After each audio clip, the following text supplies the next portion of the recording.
All right, so yes, I am recording. All right. I'd like to welcome everybody that's coming in now. Hi. Hi, everyone.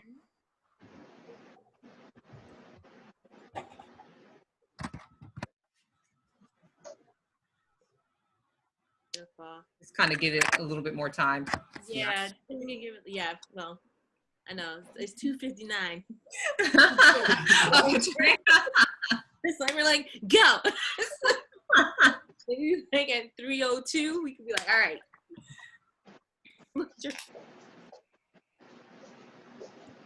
Okay, so I gotta leave.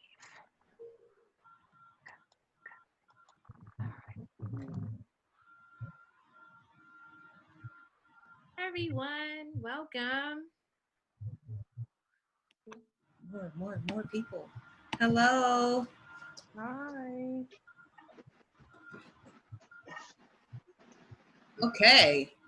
It is officially 12 o'clock on the West Coast. Yes. Ah. On the East Coast. Okay, so I'm kind of muting everybody's mic a little bit. If you don't mind, if you can mute your own mic, that would be great.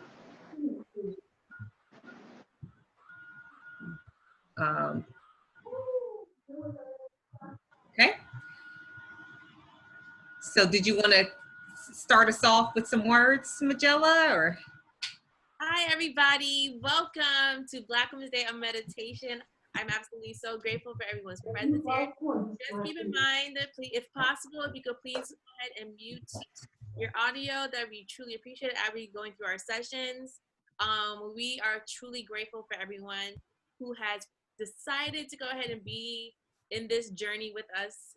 And by all means, go ahead and feel the energy, feel the space. Go ahead and really feel uplifted.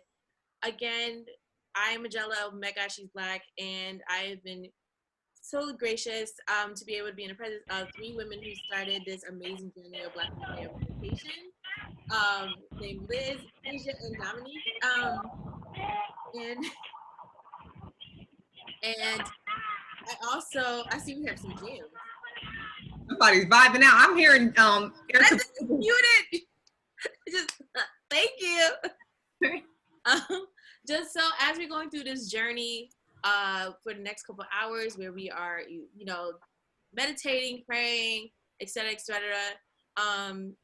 just want to keep in mind that this is a space where we are putting our differences aside. Doesn't matter what religion you are. Doesn't matter, what your perspective, your opinions are.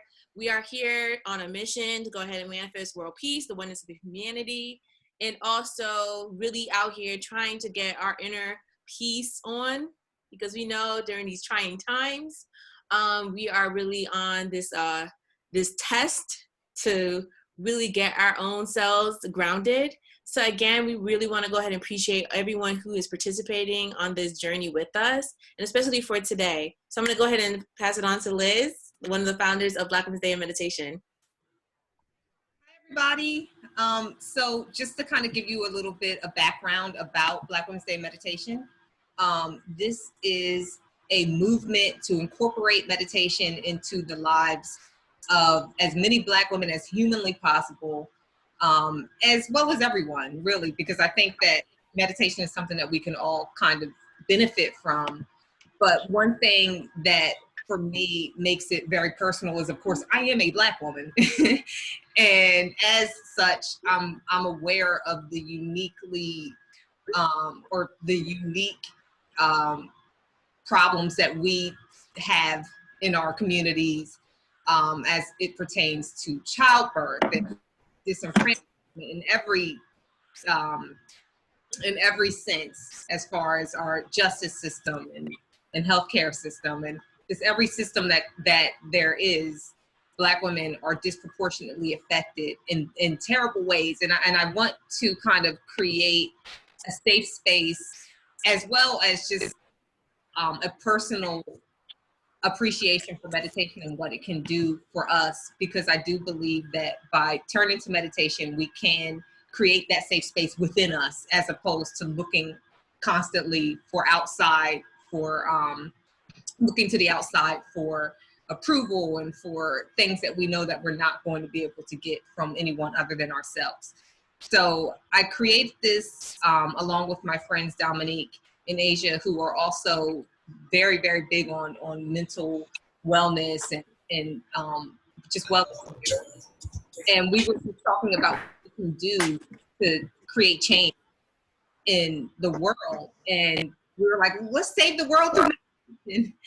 And of course, that's a tall order, but we created a bunch of social media accounts and this national holiday so that at least on one day we can all kind of get together and link minds collectively, because there is power in numbers. And if all of us can get together and kind of be on the same page, we can make change. So that was the whole reasoning behind this. And I'm so happy that you're here and that you can all join us. And I hope that you get from this what we are manifesting in calmness and positivity and grace and anything that's going to help us, because we need all the help we can get, especially from us, because we're, people are not looking out for us like we're looking out for us. So we want to be the strength that we need to see. All right, so let's get started. Start line up. Hi, so this again is Magella. Oh my gosh, she's Black. And our first person that's going with, her name is Vanessa. She is based in Copenhagen. So she is unfortunately not here live because she has a little one who she needs to get to bed. But she did send us a video. So we are so grateful to have her and to be able to share her story and be able to share her energy with us. So I'm going to go ahead and share the video that she went ahead and presented with us.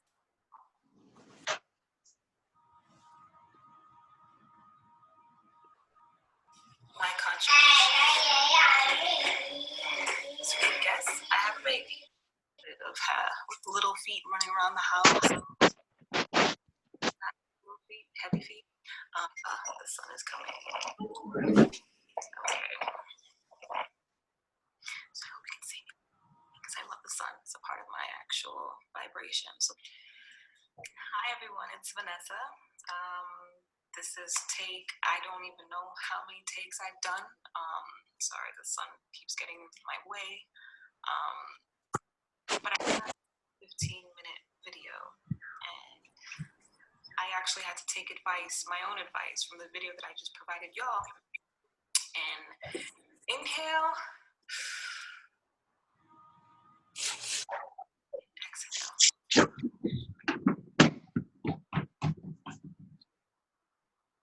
Sun coming back out. Okay, into my piece, I wanted to give a little background. I'm originally from Boston. I lived in Florida for 10 years and then Denmark. So I'm a boss.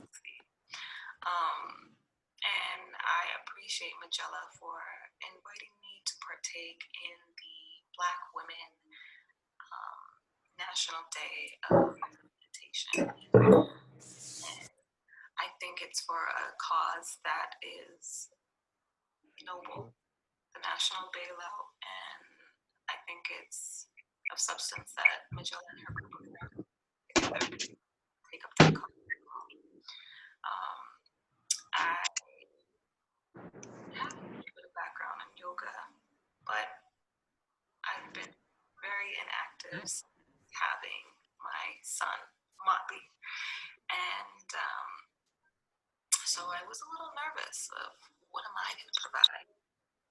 And I really, really thought, what did I want contribution? And I think being yourself, meditating on your own is important. And in this video, I'll talk a little bit about what I do and protect that road. So important. And for is being a mom to a child that has recently been diagnosed with autism. I find myself needing to stop and sit and think. So my advice on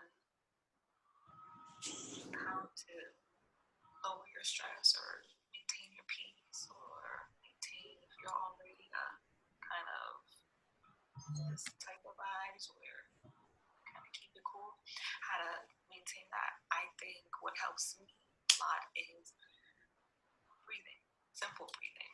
And actually, I don't know if I mentioned this, but I have lupus. I've had lupus for almost 10 plus years. And my lupus flares are caused by stress. So I literally have to protect my peace or all my hair follicles will fall out. So back to the breathing. When I recorded that video and it was almost done and the phone cut out, I can already feel that thing inside of us, that this thing where stress is forming and you're about to just focus on the negatives. The video was amazing. The sun came out perfectly. It's back. I was worried the sun was gone. It's almost 6 p.m. here, so vibrations. So simple breathing when you feel yourself getting overwhelmed with these feelings and your throat closing or however stress attacks you, you stop. I like to just stop. Out, inhale. And then exhale.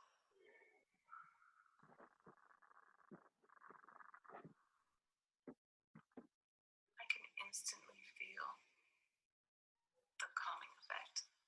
And I use the sun a lot to bring me that peace or give me that warmth that I miss from Florida as well. So breathing will instantly stop whatever I'm building up that focus on, like last video, or freaking out about being on video and not knowing if people are going to understand what I'm saying or what is she talking about. So as you can tell, I'm a stressor, so meditation is this is a day that I probably should be doing all the time. But breathing helps. So simple breathing can help that. And in the earlier video that has gone, and no one will ever see it, my son was running around, you hear baby sounds and all those things, but by the sound of it, it sounds that he fell asleep. So that's another win. Focus on the positivity of life. There's so many negatives. So I take a moment of each day or a moment in a time where I feel like I might be stressing and I reflect on the positives of life. Sometimes when I start thinking or going down that rabbit hole of negativity where I have lupus, I can't do that. I feel like sometimes it's easy for us to pick out the negatives and make them bigger. So we have to be active within our minds to pick out the positives and focus on that. And it elevates your vibrations, it elevates your train of thought. Instead of focusing on my kid's not talking or I'm gonna focus on the positives in the sun. Here we go. My son is healthy. My son is happy. My son is loved. And he loves us. It already helps thinking about the positives and instead of focusing on the negatives. So I think that's another helpful thing that you can do almost anywhere. Feel you're at the airport, your flight got canceled or it's delayed. Think about the bigger picture. Think about those positives. That's another thing that I do as a mom who doesn't get that much time to meditate, let alone anything else. I focus on those positives because that's what keeps you going. And lastly, what to meditate, and everyone can do it, is I find that sunny spot in the house or wherever you're at, it doesn't matter. But I find this is probably my favorite spot because we have this store with big windows. And I sit here and I close my eyes.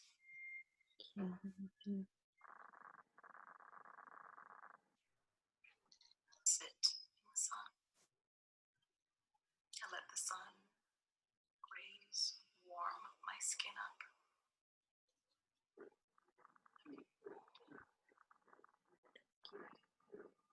I think about being in Florida and when I would just go to the beach, hear the waves, and although I can't hear the waves now, I think about them, and that's my happy place. It's the sun. So for anyone that sitting down in that sun spot, and again, I can focus on the positives. So before it disappears, I'm gonna try to sit in the sun, focus on those positives. In your mind, focus on your love. You're happy. You're healthy. You are blessed. You are respected. You are intelligent. You are determined. You are strong.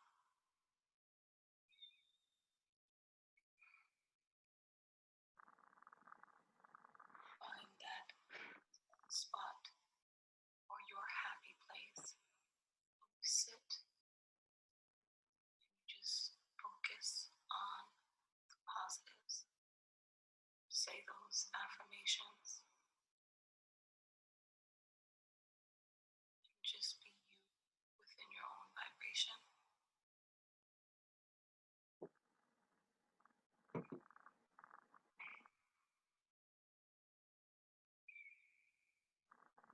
I want to thank you for allowing me to share my little bit of advice. And I also wanted to make mention that I am the owner of a jewelry company called Style Free, and I make some body wraps. I'm able to see the sun right now, but I actually wore this one just for the occasion. It says Namaste, and I work with metal, so I stamp that myself and different beadings, and you can wear these all over your body. There's on your arm, on your neck, on your stomach, your leg. You can go anywhere. I look forward to joining and participating next year. Bye.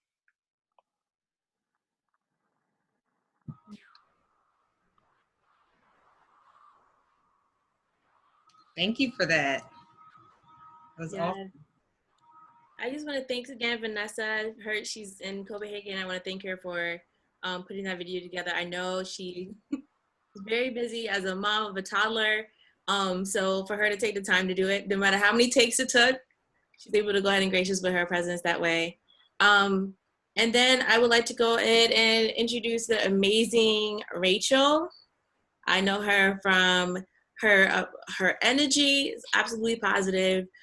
She's a certified yoga instructor. You can definitely go ahead and find out more about her on Instagram, etc. But she's gonna go ahead and move forward and put her energy, her blessing on us with her session. And I know everybody right now, you're engaged in this. Definitely go ahead and tell your friends on text and all this. And look at Black Women's Day Meditation has just started. Send them the link. I know this is an amazing session to do before the versus battle between Erykah Badu and Jill Scott. So we can go ahead and transition to that space afterwards.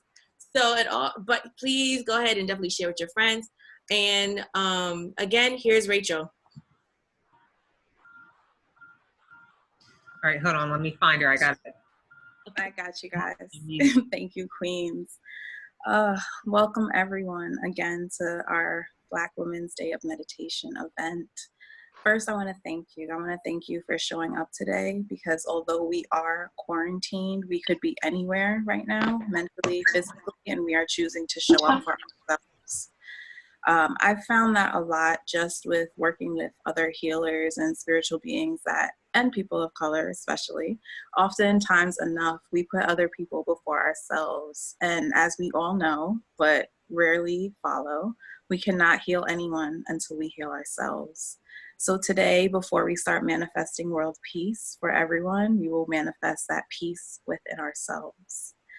So come to a comfortable seating position, grab anything that you may need to support you in our brief meditative journey. That may be Palo Santo, which I will begin to burn. It may be sage, incense, anything that will support you in staying connected to us in this moment. I pray there regularly. 80.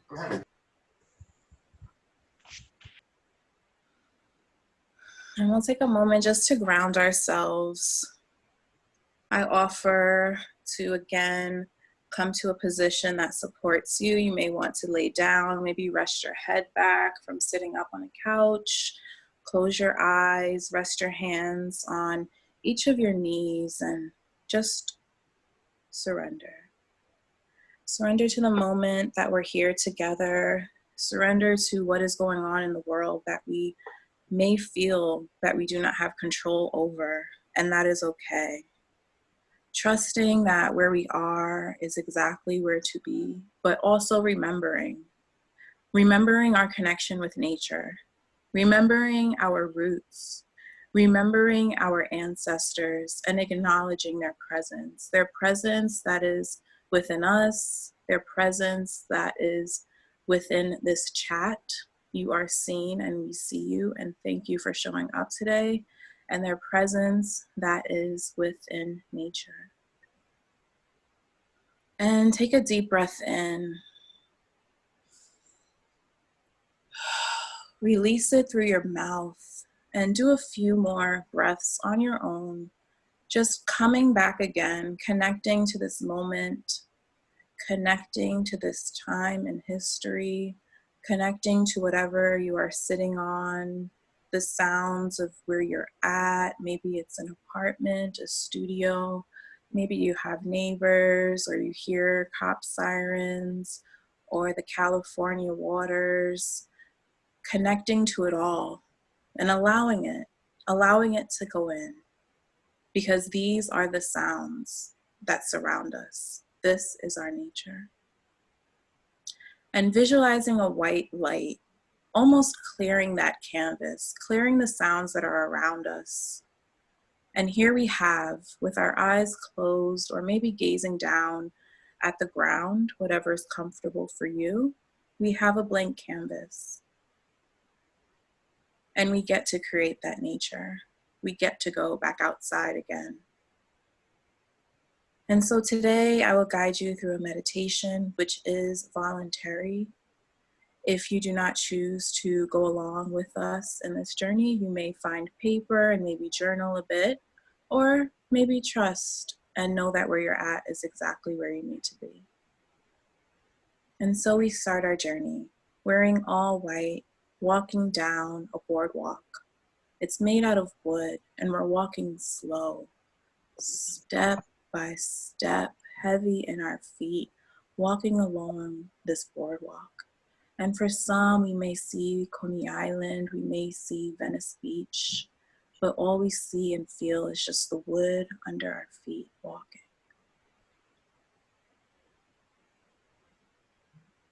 And as we walk, we take a deep breath in and we smell the smell of the ocean.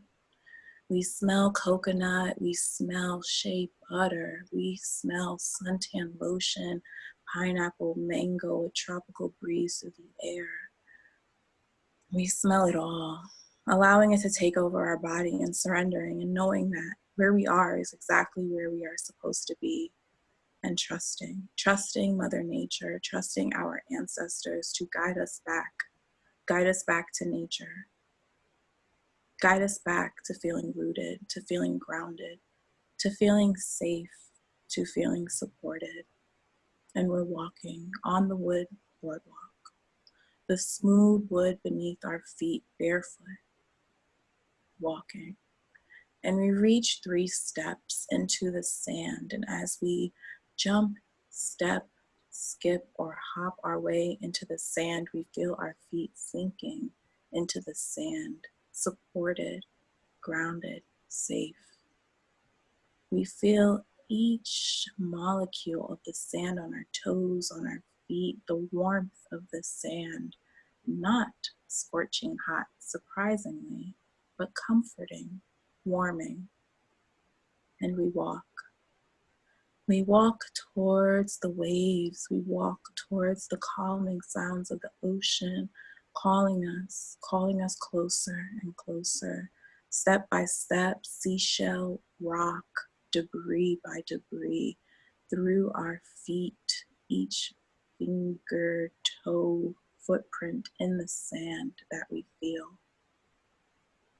Taking a deep breath in, smelling those sounds around us, the ocean, the trees, nature, people, or perhaps no one at all. And visualizing a white or yellow light illuminating within us, starting on our toes, coming all the way up through our feet, through our ankle, our shins, our knees, our thighs, our waist, our stomach, our chest, our shoulders, our neck, our arms, our wrists, our hands, our head, our crown. We are the light walking towards the water.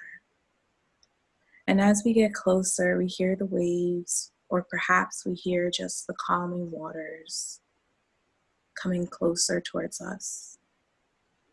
And our feet finally feel the wet sand. And for some of us, we go a little bit further into the ocean. Mother Nature calls us a little bit further in because she has a message. And for some of us, we simply sit on the sand, feeling grounded and supported, or in the water, feeling grounded and supported. And what is Mother Nature telling us? What is her message to us?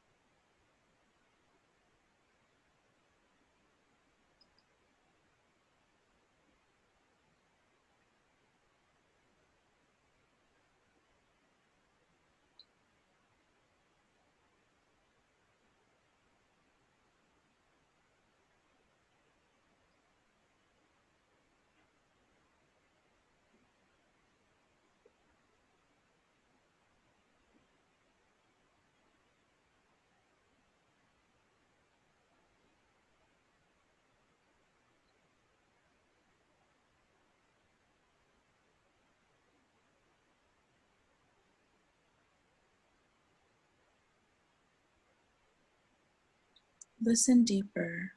There's a deeper message she's telling you. What is coming up for you in this moment? With connecting with nature, with allowing it in, with going with the waves, with feeling the sand shifting your body, shifting your position, shifting your control. What are you feeling? What is your message that you're hearing?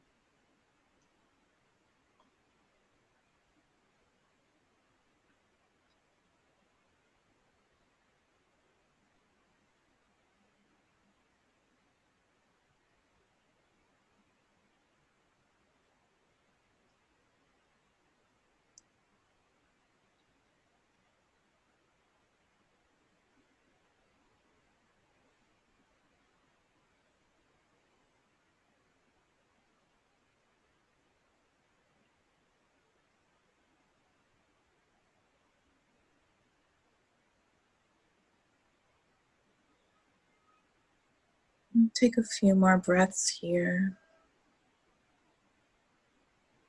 as we listen to the message that Mother Nature and that our bodies are telling us. And if we are in that water, we begin to come back to shore. And if we are sitting in the sand, we begin to stand up ever so slowly, taking moment by moment, breath by breath, wave by wave. step by step. Coming back to our bodies after hearing the message that we've received, and trusting that this is the message that we needed to receive in this very moment. And we begin to wiggle our fingers, wiggle our toes, and we flutter our eyelids open.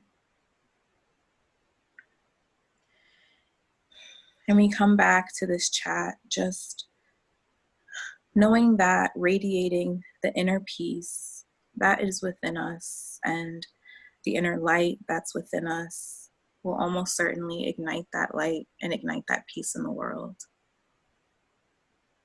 Thank you for allowing me to take you on a journey to the ocean, to take you on a journey back to Mother Nature.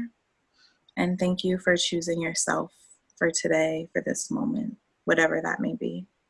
Ashe.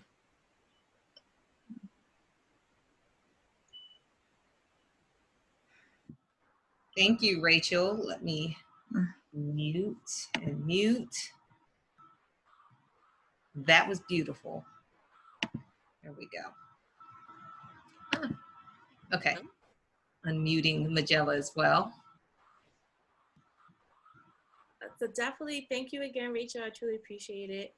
And just quickly, if you want to know more about Black Women's Day of Meditation, you can definitely head to blackwomensdayofmeditation.com and also the Instagram at Black Women's Day of Meditation. If you want to know about My Gosh, She's Black, again, our whole purpose is to be able to create, social justice, enlightenment, and experiences for POC at megashesblack.com or also our Instagram, which is the same, My Gosh, She's Black. And we just, again, want to thank you all for being here in this space with us. So the next duo that's up is a mother-son duo that I think is so adorable. I'm going to go ahead and have them come up. I think it's Miles and Ifura. Yes, if I did not pronounce your name right, Auntie, I apologize dearly. Why is it not letting me unmute? I'm sorry, give me 1 second, guys. There we go. There's Miles. Okay. And Ifuru is right here. There you go. Miles, can you say something? I just want to make sure we can hear you. Testing 1, 2, meditate. Yeah. And Ifuru, you should be unmuted as well. I am. Yes, that was so beautiful. I feel like I'm on the beach right now. Thank you for that.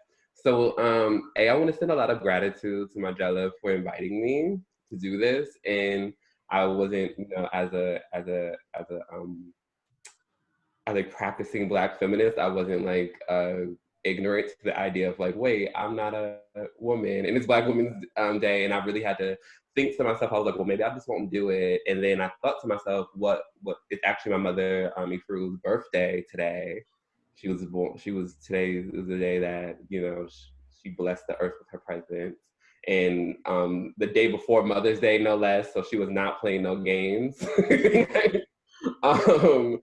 So I was really thinking. I was like, well, what can I do? I was like, well, I'll actually use this moment to devote to the woman, the first Black woman, to really rear me and to craft me. And there's been so many momentary mothers that I've had since then. When I think about Bell Hooks and Toni Morrison's and Audre Lorde's and all these other people, but this is the mother who I cry to, who she's prayed over me. She has taught me how to meditate. She just gave me a beautiful reading. She's a tarot card reader, and she does a lot of other kind of mystical, does a lot of other things that are in the Black mystic tradition. So I was like, well, I'm going to interview her, and she actually has her new website coming up. It's going to be called The Daughter of the Heavens, right? Yes. Mommy? Yes. So she's going to be, so she's coming up with that. So I was like, well, I want to be your first interview because you're my superstar, and I get to talk to some of the other people. My mommy. The first question that I have for you is, how you doing? I am great, and I cannot even begin to tell you how blessed I am today. I mean, just looking at all of you, it's just amazing. If I could just take a moment to say, I turned 60 today, and I'm looking at all of these young faces. And if I only knew at your age what I know now, oh my God, you know? So thank you so much. Thank you for, just allowing me in your space. So I'm doing great today because of all of this, all of you. Yes. Oh. My Aquarius moon is not letting me cry or get misty. I'm so proud of you guys. I really am. Yes. And I think it's so beautiful too, because we didn't always get to be mindful. I was doing a reading the other day, and it just kind of like came to me, and I was like, the first thing that our ancestors knew when they got on this land is that they had to find a song. They had to get in the moment of peace in order to really embody it. Before they did it, even the Haitian Revolution, my favorite thing to reference, it started with the voodoo ceremony. They knew they had to get in the rhythm and vibration of freedom in order to really bring it down from the heavens. And I think it's so beautiful to see a lot of at the collective really understanding that and knowing that the inner revolution must then outer revolution, and I love seeing that. And you, as my mom, has been the first person. You went to tell them about the high school you went to, mommy. High school, or you mean my elementary school? Elementary school, yes. Child, I grew up in Brooklyn, New York, and in Bed-Stuy, and we went to a private school called Yehudu Sasa. That was, it meant freedom now. That was in 1972. So, I was already thrusted out there in the 70s, I just told you the other day that I'm going to put EST in front of my name because I was established in 1960. I'm steadfast here. I'm steadfast here for you. I'm steadfast here for everybody. But anyway, we went to Yehudu Sasa, and that was my first experience with Blackness. And I was so glad I was only like 11 or 12 years old. It made me this dark-skinned Black girl, proud of being a dark-skinned Black girl in 1970, So, that was my beginning. That was my pull yourself out reality card. You are beautiful. And so that's where I started in the 70s. Yehudu Sasa in Brooklyn. Yes.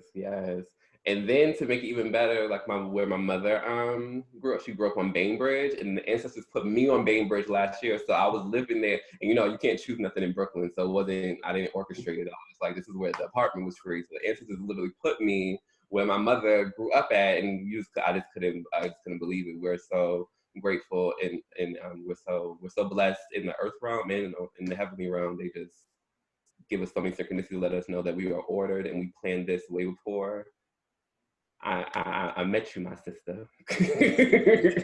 The footsteps of a righteous man is ordered by the Lord. This spirit, how did you come into your spiritual practice? It's more of a spiritual journey. Yes. Nothing starts overnight, no matter how much you practice. They pick you up where they want to. And most of us, and most of you are probably star seeds, rainbow children, whatever you want to go by.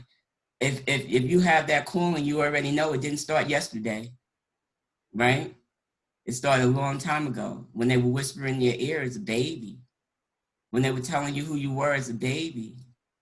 And then as you begin to go along, it starts to get stronger and stronger and stronger. There's no way that somebody as young as Rachel can put you in a meditation like that, put me on the freaking beach. It started a long time ago. And when I tell you I've been wanting to go to the beach, it's my party month. At the beach. My party starts with Cinco de Mayo, and I'm in quarantine. There's no way in the world that this young lady at this age can take me on the beach if this didn't start a long time ago. This started a long time ago. So it started a long time ago. They were whispering in my ear, like, when I was 10, they renamed me. I was born Enid, E-N-I-D. And at 12, in the school that I attended, we had to give up our name. They call it your slave name. You couldn't go by your slave name. You had to pick a name. And they handed us a bunch of books and said, pick a name, and they gave you a day or two. And I looked at this book going through all these names, and finally a name just jumped off the page. It was Ifuru. And Ifuru means daughter of the heavens. That's how I came up with this new name for where I am right now for my practice. Daughter of the heavens. That's a West African Nigerian name. So that I was 11. So that's kind of where it started, and it has culminated into what it is right now, which is I feel like I'm full throttle at this point. You know, I just dedicated the weekend to them, and they bring me people. So it's a snowball. Yeah. It's just a snowball. All kind of happy to be on. Yes, all my friends who, because I'll read tarot too, and I'll do people's energy. But as soon as they get to a point where how many people have like they get to a certain point, I'm like, oh, you need my mama, like. My mama's not gonna go. I was like, I'll go ahead and send her all to you if I can't. Yes. I have the spirit of a mom. I feel like a mom to everybody. I don't care what age you are. Yeah. And then I was reflecting on how blessed I was because my mother knows that I was going through so many journeys and taking so many chances last year. Spirit, the ancestors really came to me and was like, start a creative agency, you need to expand, think legacy. And I was scared, and my mother really held me. And then they, when we talk about those whispers in the ear, they told me to get the LLC. And I was like, well, what is it called? And I knew I wanted to represent my community as a queer person. And I was like, well, it's gonna be queer something, I don't know. And I heard it, it's clear as day. It's the first time it's ever happened, and I really don't want it to happen again because I'm scary. So so they were like quarantine. This is a year ago. So a whole year later, we get into quarantine, and I'm have a company called Queer Quarantine, and GLAD comes and asks me to collaborate. So that was my first client with this creative agency. And I thought to myself, like, how, you know, of course, grateful, excited that I am about the opportunity, but how blessed I am to have a mother who really taught me who the actual agent and manager is, right? Which is the divine force that we're all participating with. That is who the real manager and agent is. That's that you have ancestors who are interested in the projects that your soul are interested in, that you can plug into. And meditation is one of those fantastic outlets. And I don't know, I just so grateful when I think about like having a mom, because it could go so many different ways, you know. And I had a mom who taught me about the importance of certain types of spiritual practices, of having that connection, how that is the primary relationship to focus on in your life, and everything else manifests from that relationship. Everything else is a reflection of that relationship. And it still surprises me to this day, to right now. What are your daily rituals, mommy? Well, you know, that's a really good question. Because I'm a Taurus. I consider myself a very down-to-earth person. Whatever I do, it has to make sense to me. It has to be down to earth for me. So, you know, it has to be practical, something that I'm going to continue to do. So I came up with a routine where, especially when I was going out to work, you know, I start my day with gratitude affirmations. That's number one. You know, this is Monday through Fridays, because if you're a working person, you realize that sometimes you can't do everything every day. It's just that, or maybe you can, but maybe not as grand as you can when you have a lot of free time. So as a person that works, I take the train, I take the bus, you know, so when I wake up in the morning, the first thing I listen to is my Orisha music, because ever since Oshun reached out to me, I like to honor her. So I start out with, you know, my Orisha music in the morning as I'm bathing and whatever, brush your teeth, shower, everything with that. Head to the train with gratitude affirmations, thank you affirmations. And that's usually takes about like my whole morning. And then, you know, they're paying me to work, so I gotta work, you know. And then all through the day, whenever I can, basically, I think the main thing is that meditation really never ends. It's really an all-day thing. We have a way of putting ourselves in a meditation all day, whether we realize it or not. We can put ourselves in a meditation. So when you're typing, when you're, you know, doing anything, your mind just starts to drift, and you just kind of stay in that state all day, and you kind of receive information all day. And that's what I do. I just stay with it pretty much all day. Yeah. No, I definitely agree. I think it's one of those things where, and then also you kind of raise your own frequency when you receive impulses. You can do something, and all of a sudden, like, you have synchronistic events that happen, or you'll All have day. that lot of things that really opens you up for that, the frequency of like where our ancestors are, because if they're in that realm, you gotta, All day. some other stuff, because the world can definitely put you in another place if you allow it. How are you staying centered during the quarantine besides talking to me? To be honest with you, quarantine is not new to me. I self-quarantined way before this. I'm really not a very, I don't run around a lot. I don't go in and out a lot. You're pretty much looking at my world right now, and that's just voluntarily. So I'm not going through anything to be in here, so honestly, it's not anything. The way I stay grounded is basically, I am, you can't see my room, but I'm surrounded by crystals. I'm surrounded by tarot cards. I'm surrounded by just things that I love. I always try to keep flowers in my midst, something natural, burn my incense every day, those things, listen to my music, whatever's making me happy, and just really, just trying to stay just in a happy place. Most of the time, it's not really hard, honestly. And that just is what grounds me, just being happy. And to my children, looking at these faces right here. I mean, I'm in heaven right now, really. Right here on earth all the time. I really am. Yes. It is a state of being. I feel like, okay, so I want to talk a little bit about, because I'm always interested in, because I think meditation is like on the first like go ahead. I think when I started meditating, that's when I know that I had like the gift of like sight, and like the answer was like just do this stuff. I want you to maybe discuss a little bit about your your mystical practices, because you are a reader. You every single time I was calling my mom to plan this, and then she was like, "I gotta call you back. I'm doing a reading." And I'm like, "Okay, book it." And I did not plan it either. Yeah, what's your what can you just tell about the journey between like kind of being mindful and maybe having your own kind of private mystical experiences, to the fact that like you had a service to the world? Talk about that a little bit. Especially tying meditation into that. When I start my day, because I am a reader, I just feel so responsible. I don't want to say something to a person that is not, what the spirit, what your guides want me to say, or what your angels are bringing to me, or I don't want to mislead anybody.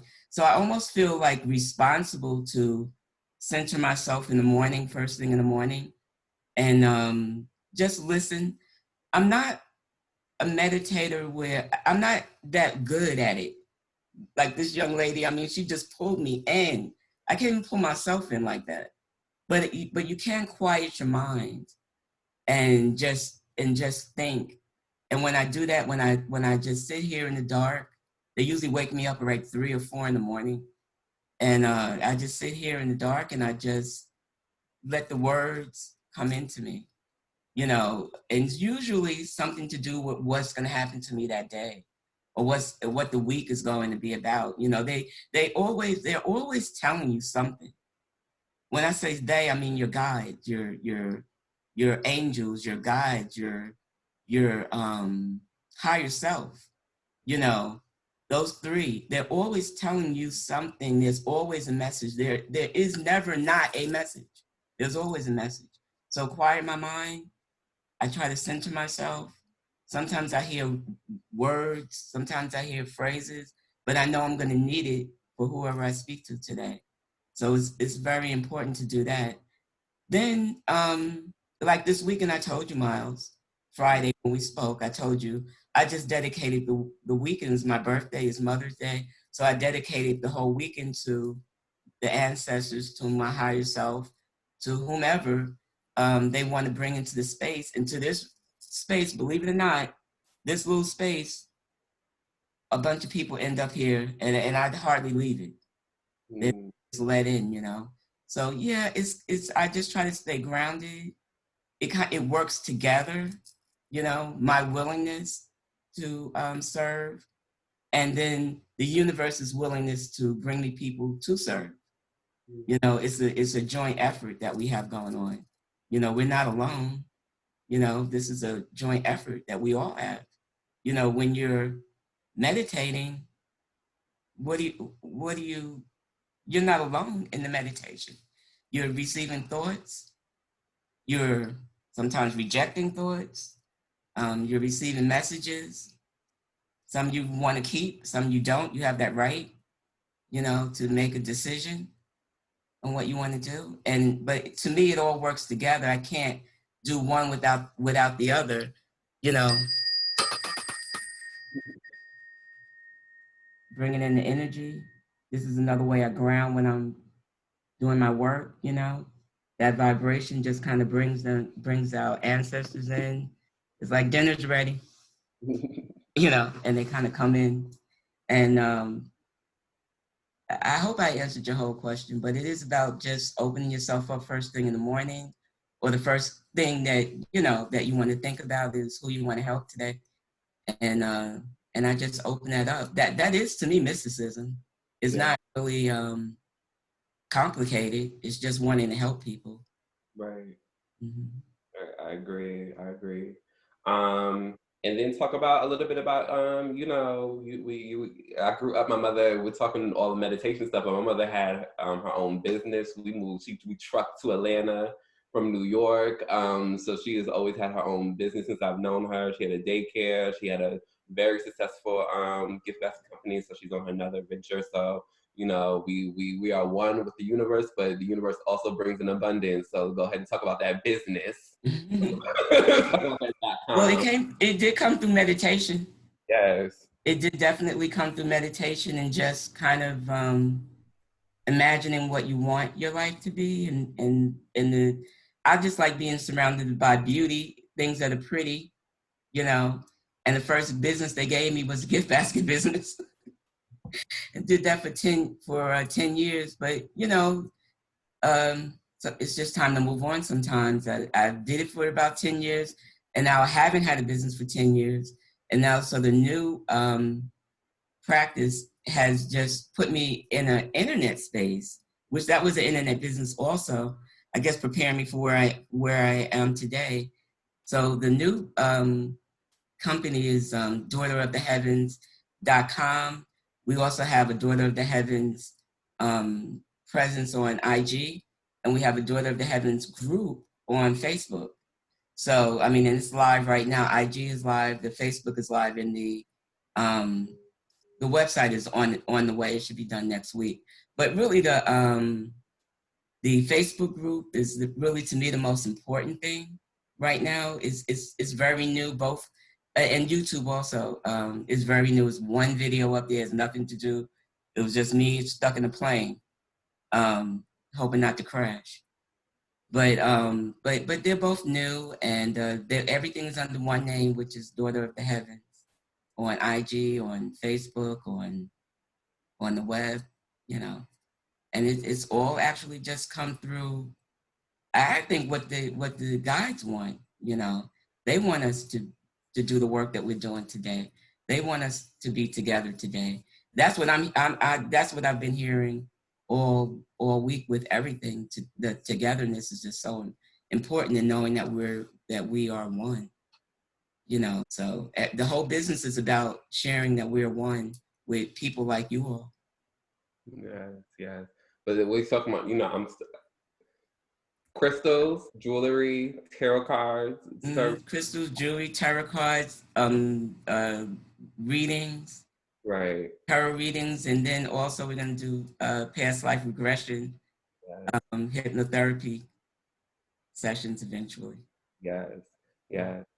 I love you. I'm out of questions. I love you too. Thank you so much. I want to let you know that I just think that sometimes just witnessing, because you're my best friend. I love you so much.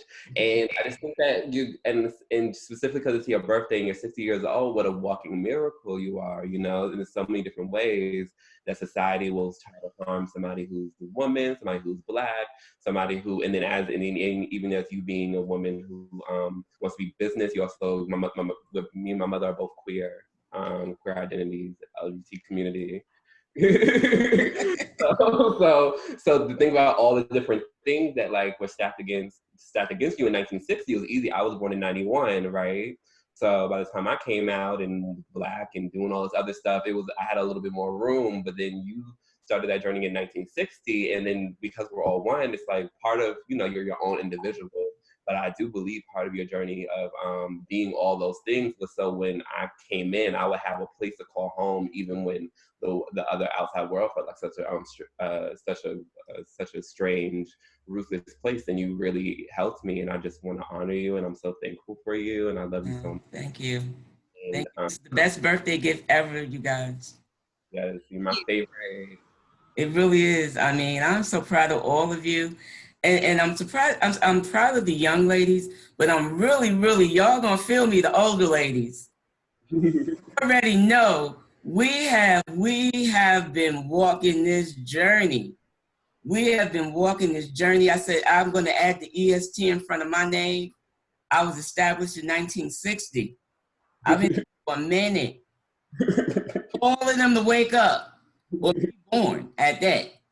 So I want to take my hat off to the young ones, but I especially want to take my hat off to the people in my age range that have hung in there, that's standing here right now looking beautiful. I'm so proud of each and every person. And I'm just honored to be in your presence today. Thank you so much.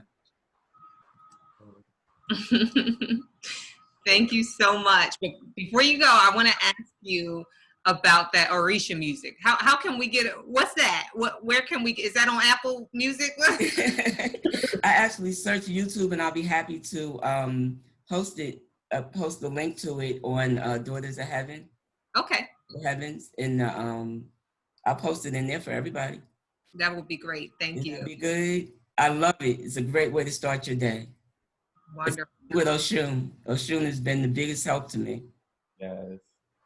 Anybody want to know anything? Reach out to me, please do. Reach out to me about anything. I'd love to talk to every one of you.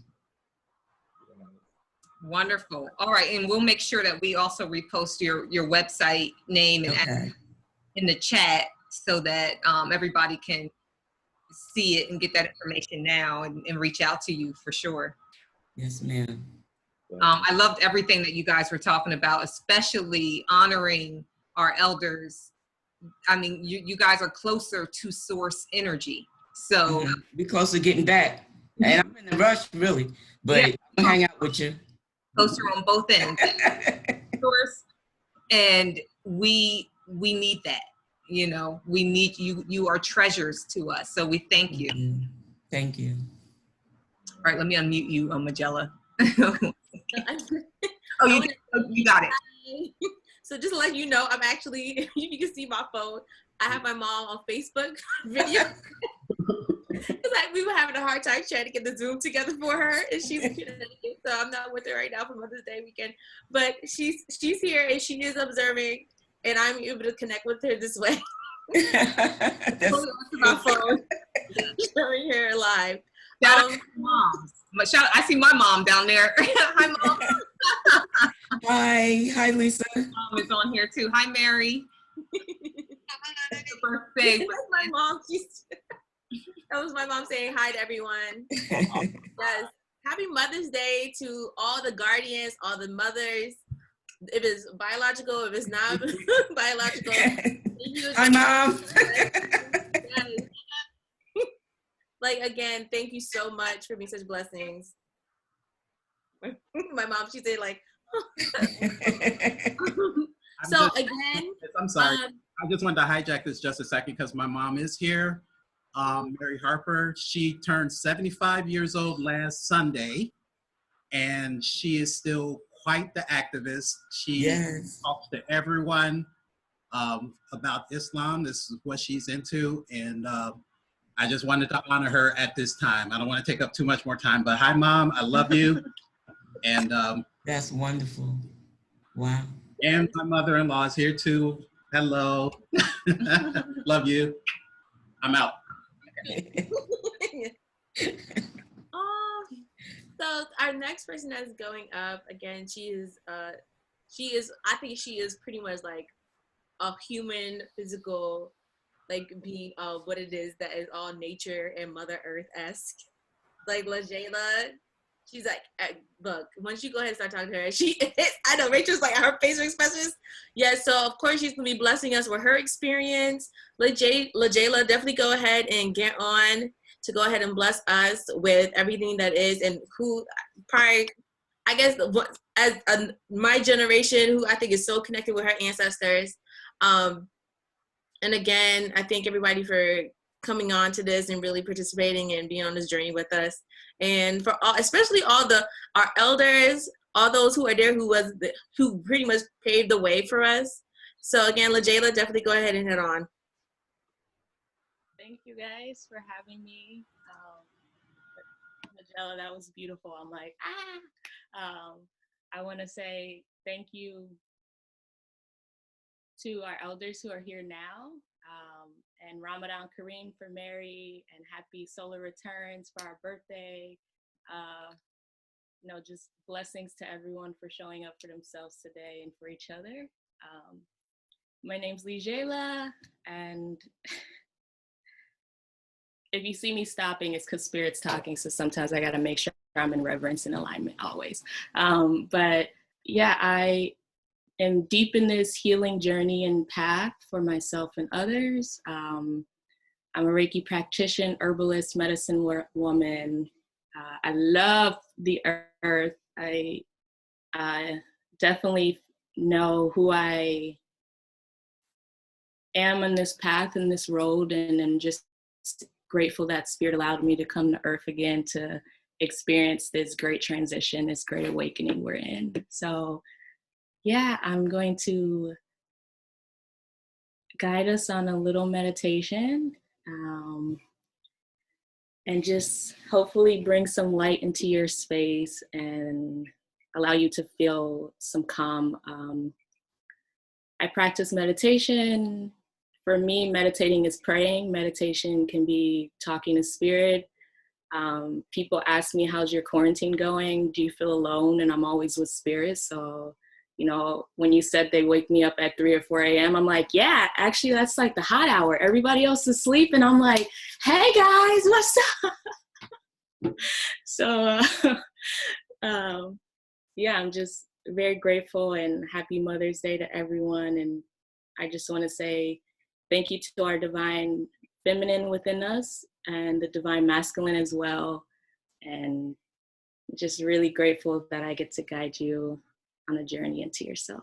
So without further ado, just closing our eyes if you feel comfortable, or looking down, gazing at your nose, and just becoming aware of your breath.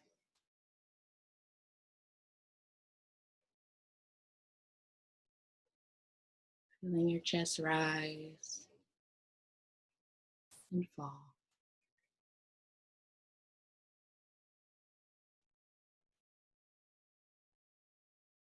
And as you inhale, imagining a white light coming down through your crown and into your body. And as you exhale, imagining this white light spreading all over your body. Breathing in, feeling the white light. Breathing out, expanding the white light 2 feet around you.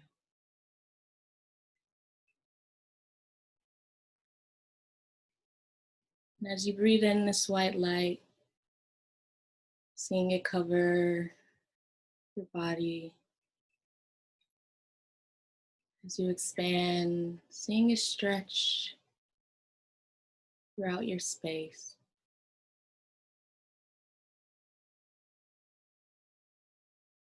Allowing this white light to move you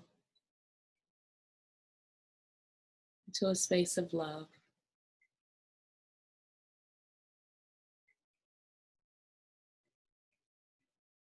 Feeling this white light come down your crown.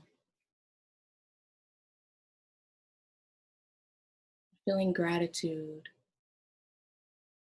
for the crown as it enters your brain. Feeling gratitude and love for the power of the brain, allowing us to think,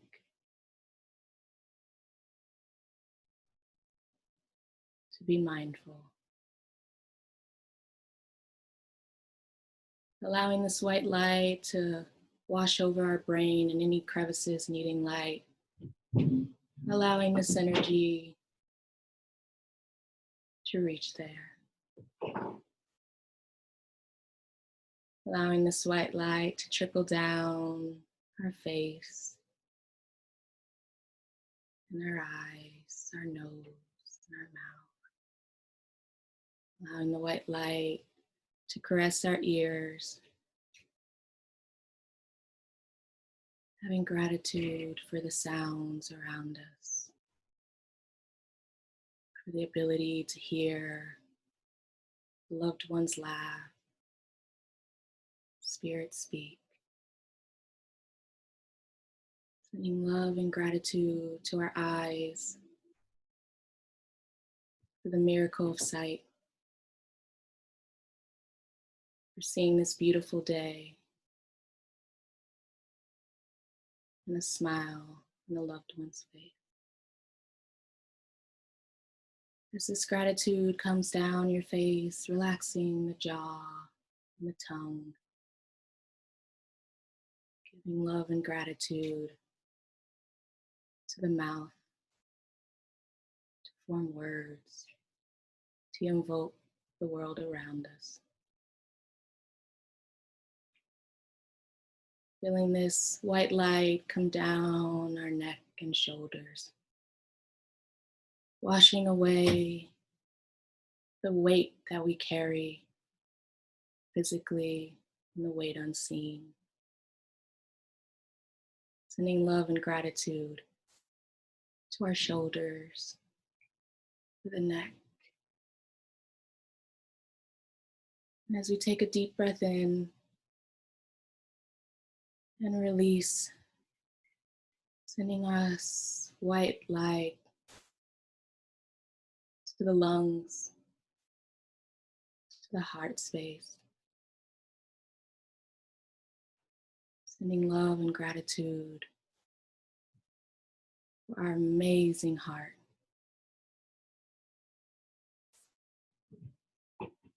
For its radiance, vitality. Allowing this white light to trickle down our spine. Giving love and gratitude to vertebrae by vertebrae. And the miracle of movement that the spine allows us. Allowing this love and gratitude to come into our bellies. Sending love and gratitude to our intestines, to our spleen, gallbladder. Allowing this love and gratitude to wash over our kidneys and our liver, releasing anything we don't need. Releasing the anger or the fear, and allowing the white light to cleanse and purify this space. Bring in the white light down into your reproductive organs, into the divine yoni, in our divine sexual space. Sending love and gratitude to the sacredness of the womb.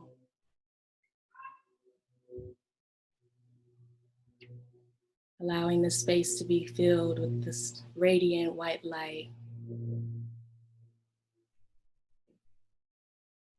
And sending this white light down through our legs.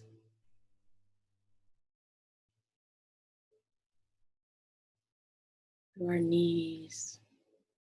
Sending gratitude to the miracle of our knees. For allowing us to bend, to walk, to maybe stretch in a yoga pose. Slowly sending this white light down our calves, to our ankles, down to our feet. Sending love and gratitude for the miracle of our feet, for allowing us to walk, to move, and continue our journey forward.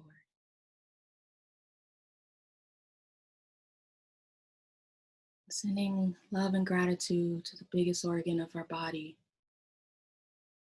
our skin. Sending love and gratitude for this protection, for this color, this radiance of our skin.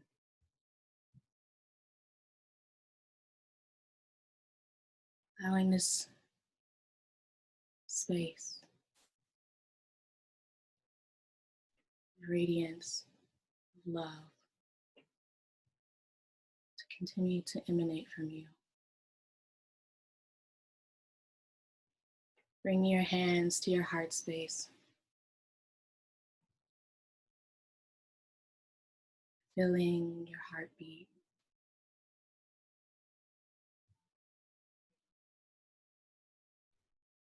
Allowing yourself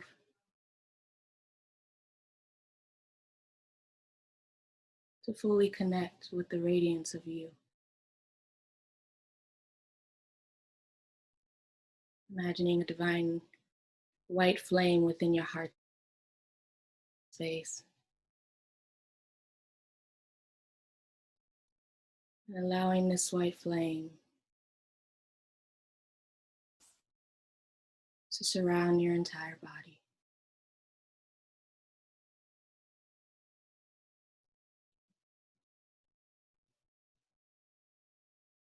And as you connect with your sacred heart, the sacred spark,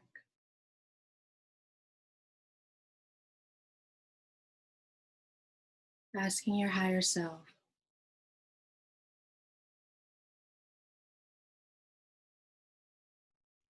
to offer you a message.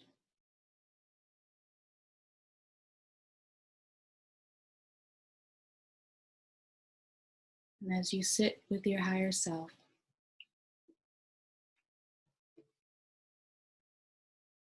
in the space of love and gratitude,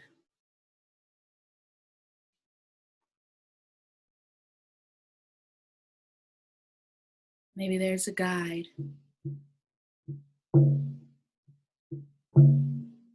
or an ancestor of the light. Maybe your inner child has something to say.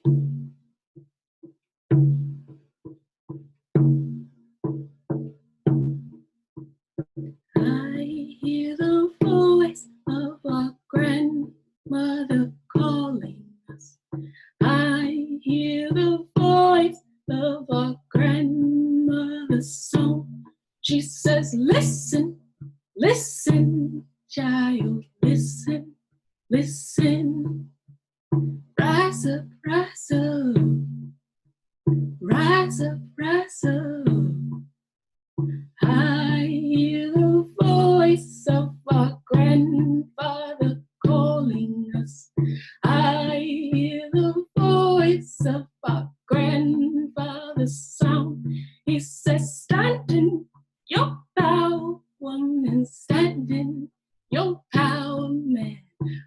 Rise up, rise up. Rise up, rise up. I hear the voice of your inner child calling us. I hear the voice of our inner child sound saying, listen, be loved.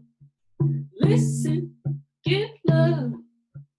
Rise up, rise up. Rise up, rise up.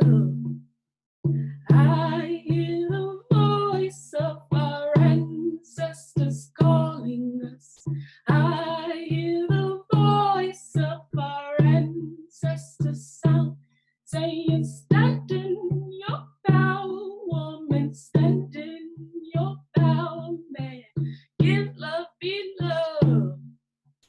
Rise up, rise up. I hear the voice of our ancestors calling us. I hear the voice of our ancestors sound saying, listen, listen, child, listen, listen. Rise up, rise up. Rise up, rise up. I hear the voice of our ancestors calling us. I hear the voice of our ancestors' song. Wake up, child, wake up, wake up. Rise up, be loved. Rise up, be loved.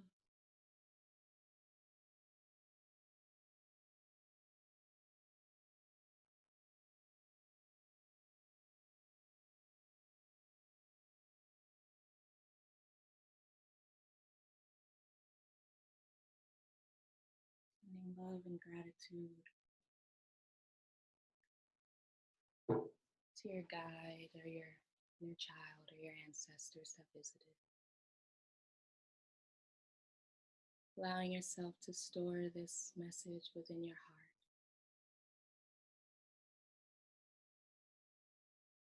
This sacred flame that is you. Allowing yourself to take a deep breath in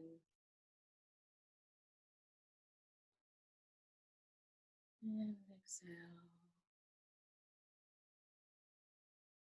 Maybe rubbing the hands together, creating some fire in the body. Waking back up the physical form, this vessel that we are so grateful to be in. Maybe wiggling the toes or the feet. Taking a moment to offer yourself gratitude. When you're ready, opening your eyes and coming back to the site.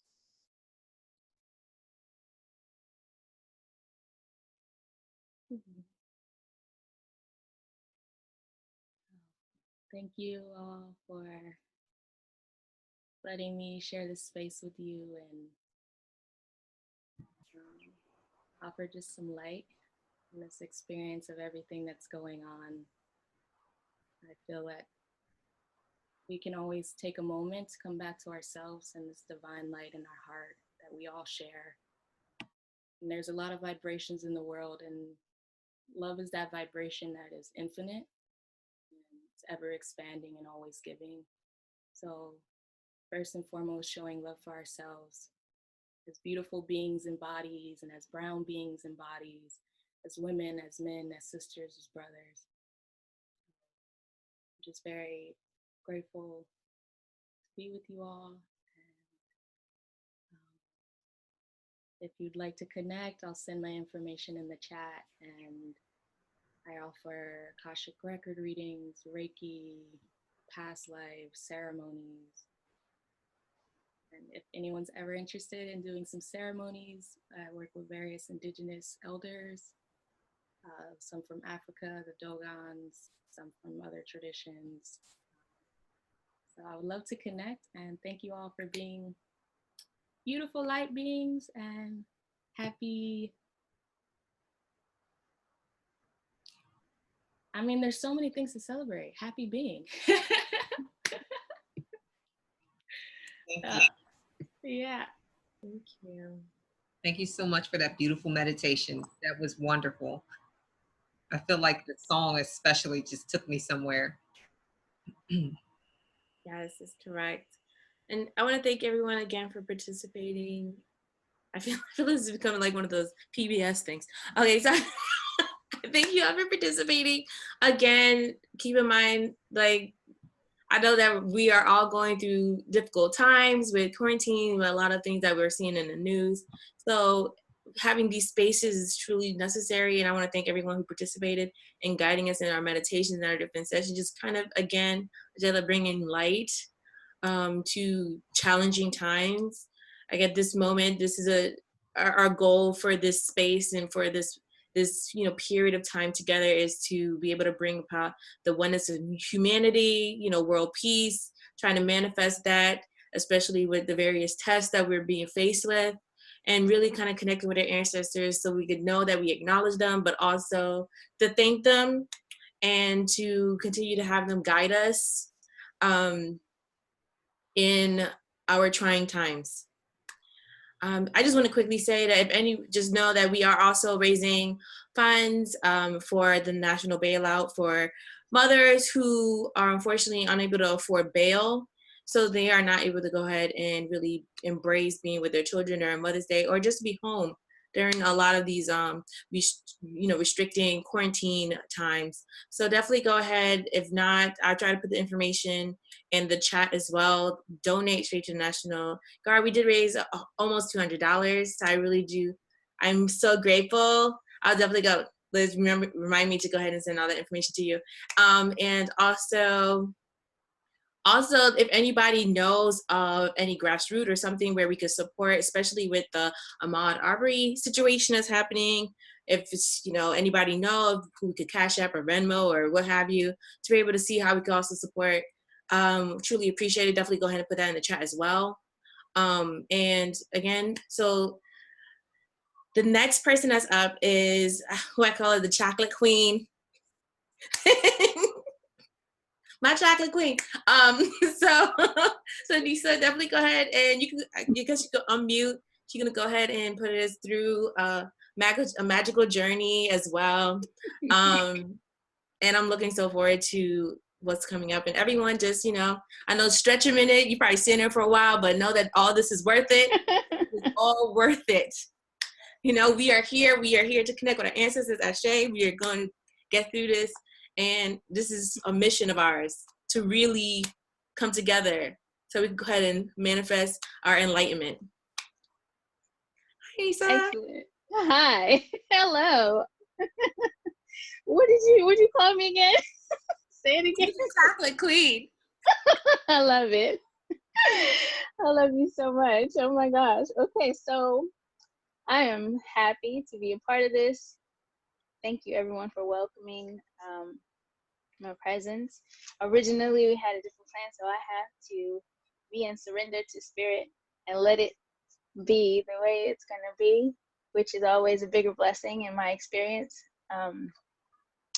So for peace to happen, it starts at the one. So the one adds up to the whole. So peace has to happen first individually for us. And my offering to the world goes under the name of the Life Whisperer. I have a website.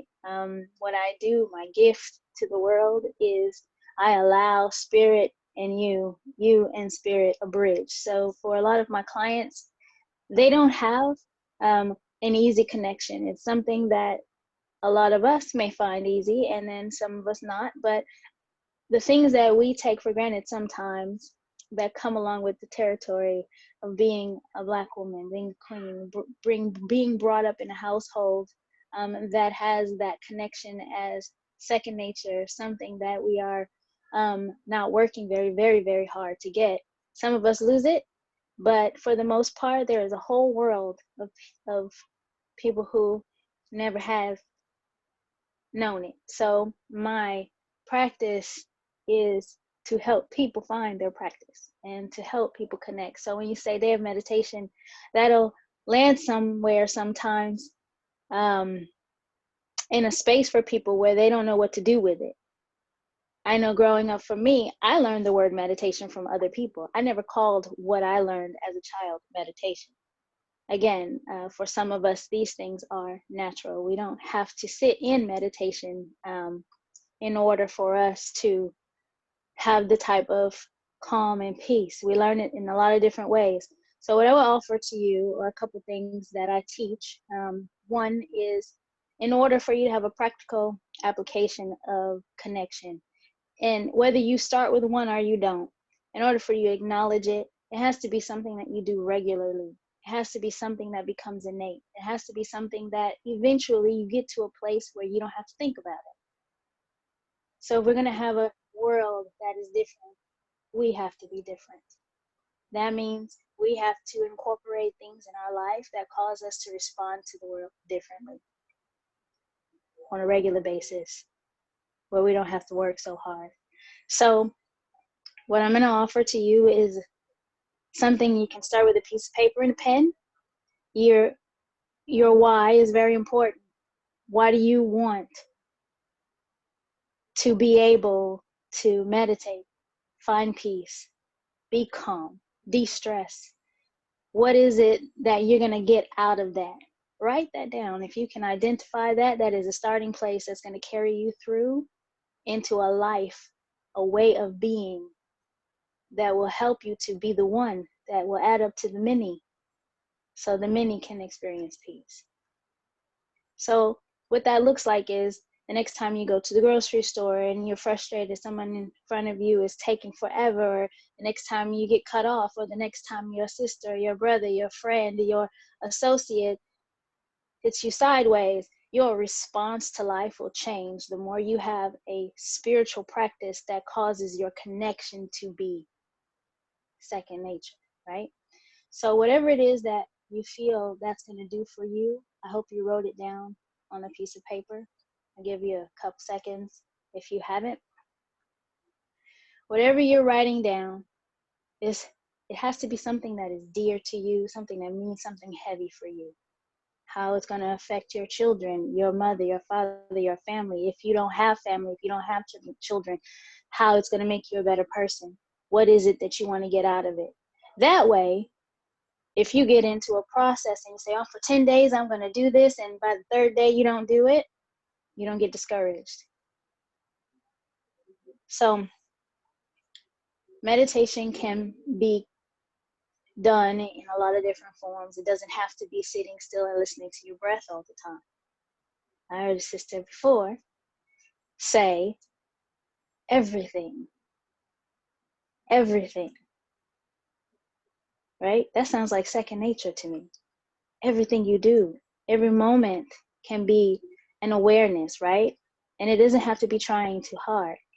If you can learn what it feels like to feel that connection between you and spirit on a regular basis, that means you don't have to sit still for 15, 20 minutes to do it, right?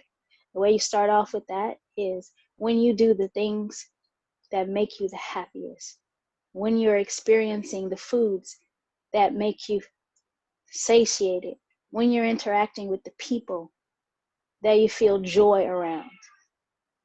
Write this down. How do I feel when I'm in joy? How do I feel when I'm happy? How does it feel in my body when I feel good? The number one way you can know when you're making right decisions, when you're in connection, when intuition is flowing, when God force is in, as in through you, is the way it feels.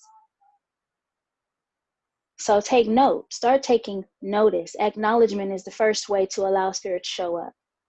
The more you acknowledge, the more you're able to see it happening in, as, and through you, right? Which is the point of meditation anyway. So write down some things that can come to mind that make you feel joy. Write down those moments when you say, hey, I know I'm connected right now. I know, even if you don't call it connected, even if you don't believe in a God source, write down those moments or those things or experiences in which you feel good. I mean, down to the core of your being good. I mean that kind of, I can't control my face good. Identify those moments, because in your body, there's always going to be some type of response. So the non-physical and the physical work in tandem. They're simultaneously happening. There's always something in the non-physical happening that translates to something in the physical, correct? So when you're feeling something and it's coming from something you cannot see, your body is going to respond outwardly in a way that you can identify. So if meditation isn't your thing, if you're not going to sit down for 20 minutes every day, if you got a kid here or there that's going to jag your coattail and knock you out of your meditation, if you don't have the time in the morning, if you're busy, if you're a multitasker, one of the ways that you can get to that, no matter what I'm doing, I'm in the flow, is to be able to recall that feeling. So whatever you wrote down and you've identified and you can remember how it feels in your body will do that again the minute you call it back to your mind. So your body doesn't know the difference between what's actually happening in the physical world and what's happening in the non-physical world. The physical body will respond accordingly if you bring your mind to it. If you think hard enough about something that smells really bad, 9 times out of 10, your nose is going to respond like it's really smelling it. Your stomach will respond like it's really smelling it. You're going to get queasy, or you're going to have that sensation that corresponds to the actual thought, depending on how acutely you can focus. So the body is going to give you what you give it with your mind. So if you can put your mind in a space that is associated with the feeling, that is connected to your connection, you will be connected. So write that down. Number 3, where my mind goes, my body goes. Wherever my mind is focused, my body will respond. And number 4 is, my intention is to put my mind on joy, peace, and love. Those 3 particular qualities of spirit will be a focus that will get you to be in contact with the feeling of connection, so that every time you get ready, you can have that. And eventually, if you do it often enough and consistently enough, you can do it and have it anytime you want it to be there. And then you won't have to create an experience outwardly to have that connection inwardly. So again, a lot of us already have this. A lot of us have this naturally, and we don't even think about it.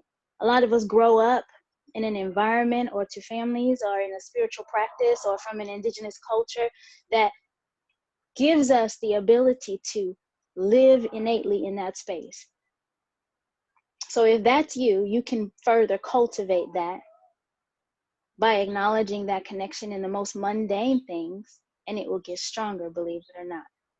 From combing your hair, picking your clothes, to making a phone call.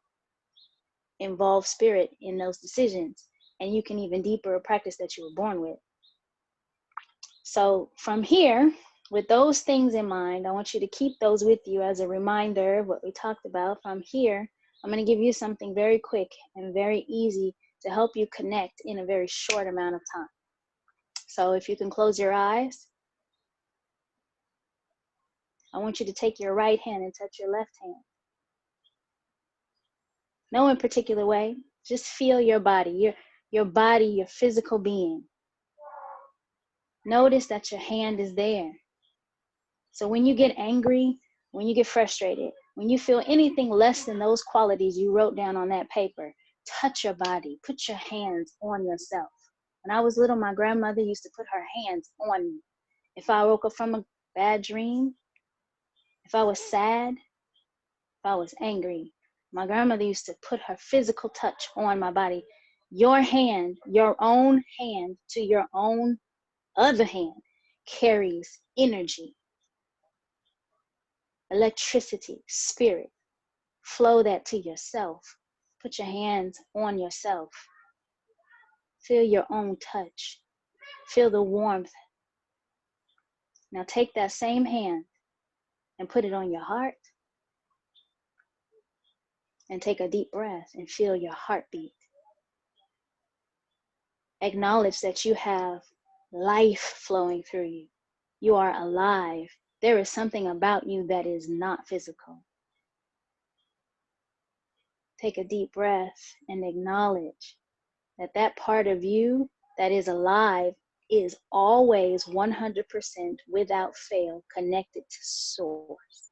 Whether you are being in awareness of it in the moment or not, you are living.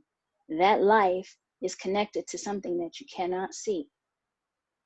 Not just electricity and the heartbeat and neurons. You have life in you. And that life, that existence is connected. So whether you can feel it or not, mentally and emotionally, just on a bare existence level, you put your hand on your heart, you're connected. You acknowledge that connection. And take another deep breath.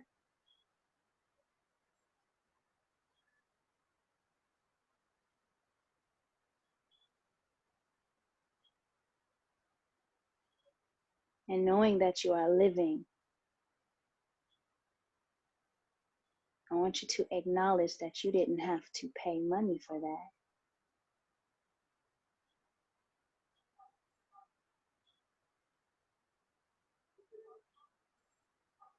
Your human existence, the life that flows through your physical body, in and of itself, you did not have to spend a dime for it.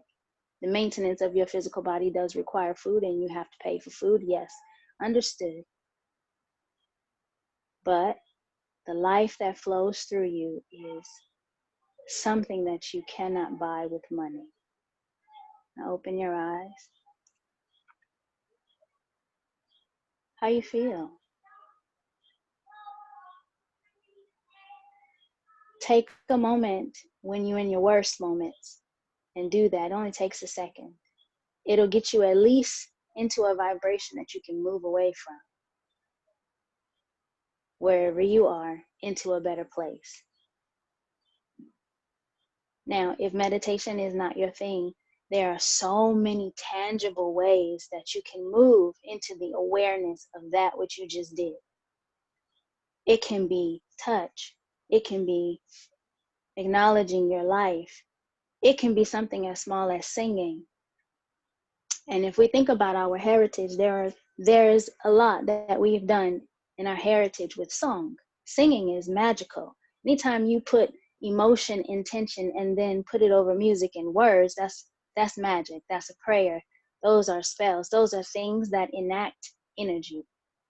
So if you can't sing, it doesn't matter. Your intention is what's going to bring the energy forward. So you're going to take something intangible, your thought, flow it over something that is unseen, the air, and make it tangible into your emotion, right? Another way you can do it is with your food. When you go into the kitchen and you're cooking, before you put anything into a pot or cut anything into pieces, that can be your meditation as well. Your energy and your thought is going into your food. If you are stressed and angry, your food is going to carry that into whoever puts it in their mouth. So if you can't sit for 20 minutes and you have mouths to feed and you have things to do, make what you're doing your meditation. Touch yourself. Take a deep breath. Put your hand over your heart and feel the life that flows through you, and acknowledge that you didn't have to pay for it. Acknowledge that that is something that is not something paid for. It's source. Then go cook. Every time you chop, breathe, sing, hum. It changes the energy and it changes the vibration. So as you move through what you're feeling and your energy changes, it not only becomes medicine in your food, but it's medicine for you.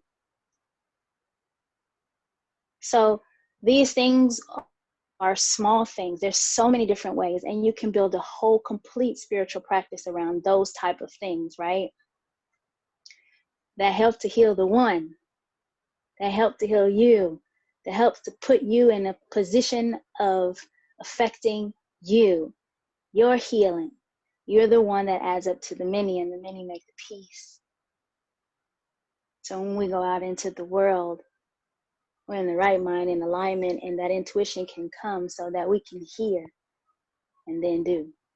And what we hear coming from source and we act upon, do, begins to look like a different world for us. Our talents and our gifts come. The way we treat our family and raise our children is different. Those children go out into the world as vehicles and conduits for source. Starts here with the one, right? We treat each other differently. We talk to each other differently. We show up and be of service to each other differently. Our heart is open. We show up as source, right? So with coming together right now to talk to one another and to be in communication and community with one another, we are doing it one by one, healing one, coming together as many, so we can go out into the world and be that peace so that it looks different. So again, my name is Nisa. I go by the Life Whisperer when I work. I'll put my information in the chat. And if you happen to be someone who would like some assistance with how to work on that one to contribute to the many, I'm available. Thank you, Nessa. I love everything that you were talking about, especially integrating meditation into just things that you do every day. It doesn't have to, you don't have to sit down for half an hour and turn off all the lights, and it doesn't have to be all that. And, you know, for me, it kind of reminded me of where, you know, the source of Black Women's Day meditation came from. For me, I had had a euphoric experience, but I was just walking my dog. I didn't know how to meditate. I was literally like a beggar asking people, "How you all know how to meditate?" Like I was like, I had no idea. And one day I was walking my dog and I started just doing breathing exercises. And I felt like I don't know how to explain it, but I felt like I had entered this just realm of gratefulness and love, and it was euphoric. My skin was tingling. This guy came up to me and said he saw my aura. It was wow, it took me to another level, and from that point on I was like, oh, okay, let's try to figure this out and learn more about it. And that's essentially how Black Women's Day meditation came along. But yeah, it doesn't have to be a big show, you know, and I really appreciate your words and everything that you said. My pleasure. Thank you. Thanks for having me. Chocolate Queen, I love you so much. Yes. I love you back, Michelle. Oh, thank you so much. I mean, again, as Liz said, sometimes it's usually just like a little epiphany where you're like, oh, okay, I need to get my act together and not figuring it out. So again, in the chat, you could definitely go ahead and share your information. I see a lot of people chatting away in the chat. I will go ahead and check that out in a moment.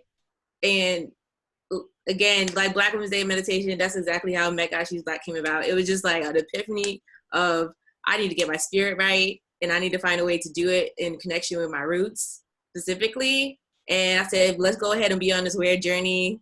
If I'm doing it alone, let's do it alone together, as I say. So it's like just trying to like, let's all get weird together and be okay with it. So I want to thank you again for just being magical. Thank everyone who already guided us. Thank you for blessing us with your presence. I don't know if Kathleen Booker is on, but she is up next. And she is the individual who is called the Jedi of Calm. And I would love to go ahead and have her be able to step up. I don't know if she's there. I don't see her.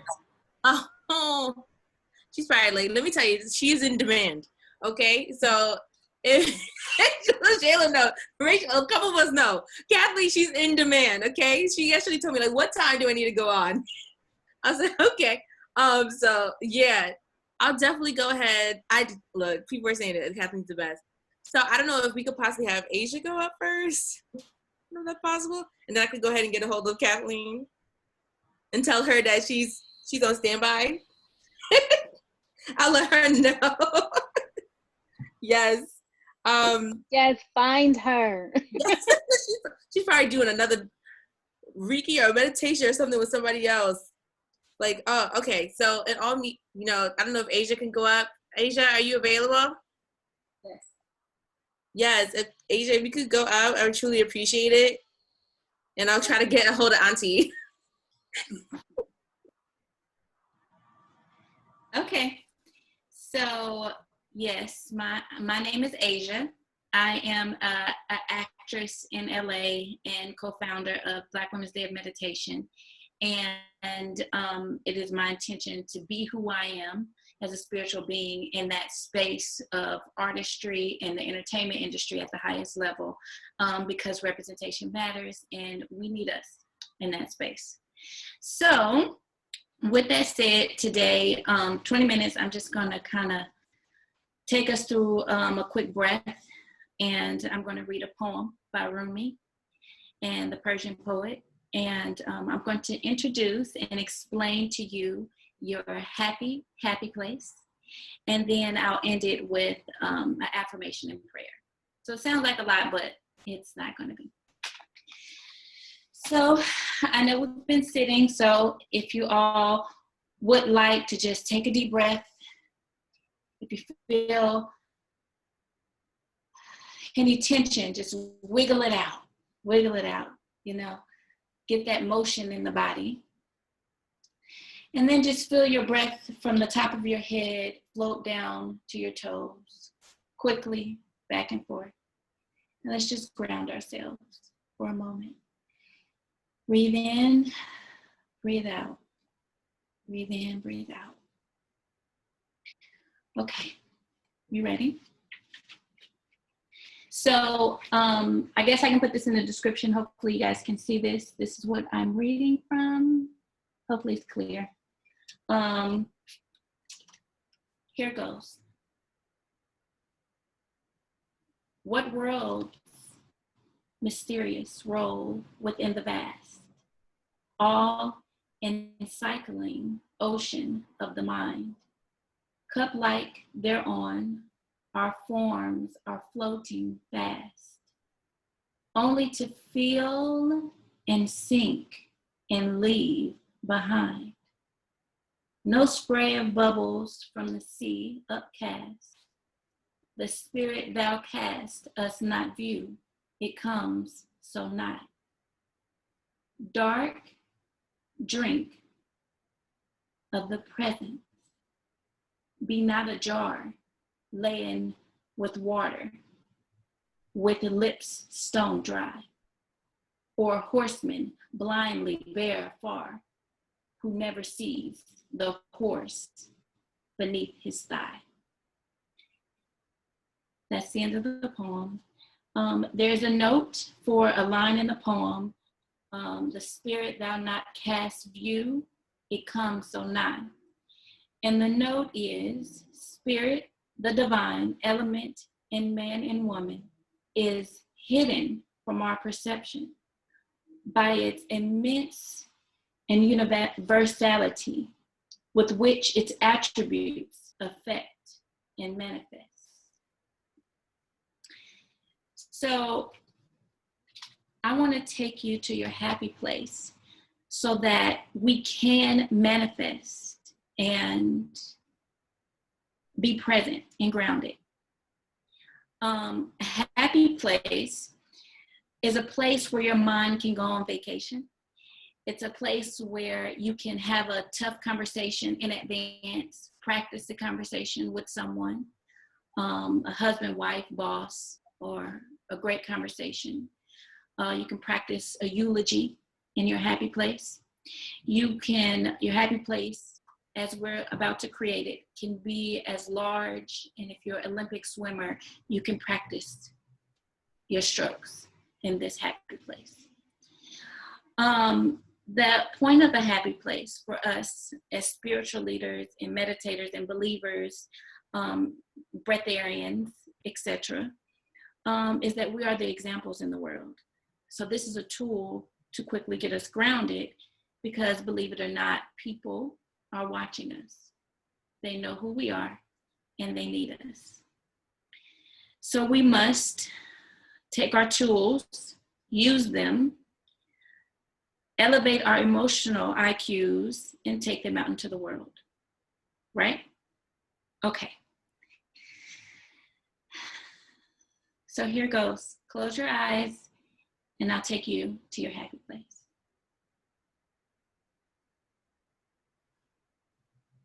Imagine yourself walking in the forest. Feel the temperature. It's not too cold or too hot. The breeze is just right. You walk along a path. You hear the leaves crunch at your feet and the birds chirping and singing to each other. You notice the song is here for you too, if you choose. Let's keep walking along a path. The forest is filled with trees and leaves and bees, and it is wide and vast. Flowers, notice the colors. Keep walking. Allow yourself to be surprised. Allow yourself to keep walking on a path. You're approaching a massive, giant tree.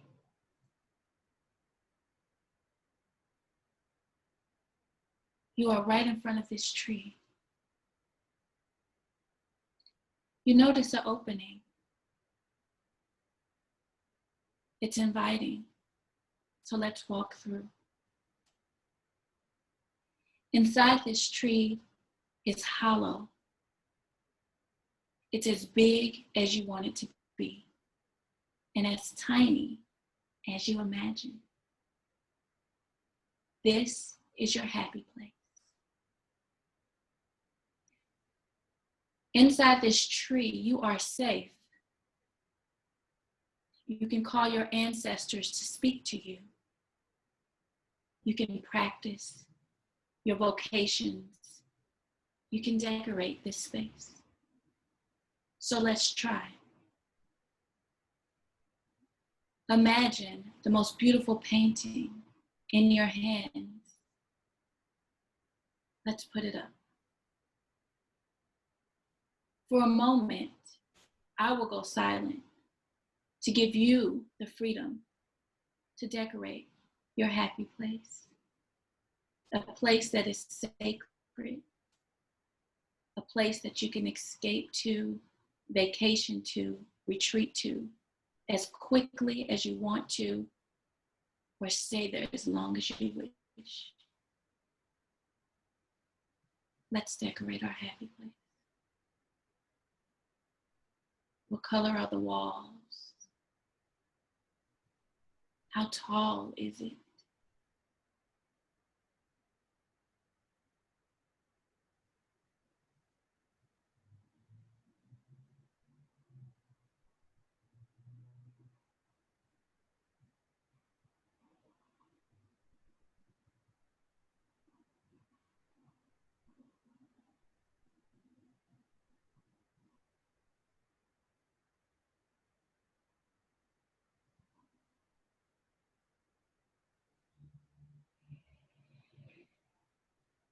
If your mind wanders, you can start again on that path with the leaves crunching at your feet and walk right back into your happy place.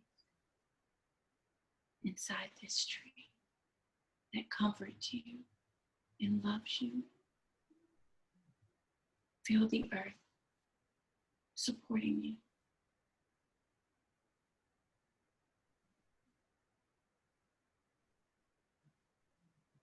You may not be done decorating.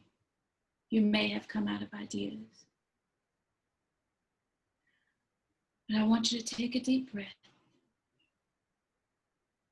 and remember,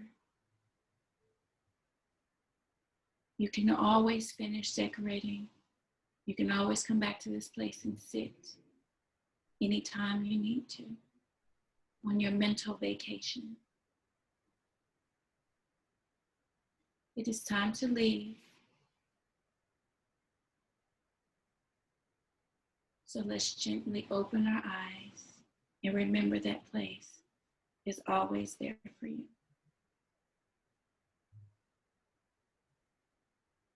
Okay. Now I am going to end with an affirmation. I would love you to repeat after me out loud or in your mind, and then I'll end with the prayer that I'll offer this space. I am a magical Black woman or man. The earth is here for me. I take what I need and I share the rest with my community. I am a magical Black woman or man.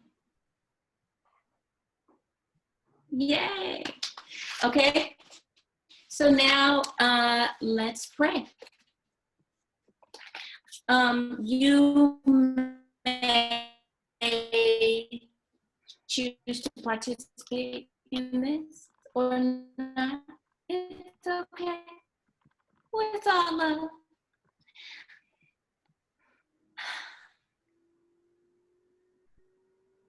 Great Spirit, surround me with your love. Move through me. Speak with me. Ancestors, I feel your love. Spirit, I believe in your spiritual laws, and particularly the one that states, if you sow, you reap. Our ancestors here in what we call America sowed into this land, God. They sowed and they put their blood, sweat, and tears literally into this land. Those that came after them, God, they sowed and they reaped and they fought, still to this day. So because I believe in your law, God, I call forth for this generation to reap what they have sowed, God, depending on your spiritual law that I believe in is true. So I call forth the reaping and the benefit onto this generation of people of color, and let that reaping go forth to all generations to come, God. Give us the knowledge, give us the power to understand this gift that you will bestow on us, God. And I say thank you because I know it's done. Allow us to reap. Allow us to come out of this hated and last respected in this collective world that we live in that is not the earth. Allow us to be in the world, but not of it, God. Allow us to transform the earth so that the world can begin to see peace, God. We share peace with the world. God, I pray and give honor to the mothers and the ancestors as Mother's Day is tomorrow.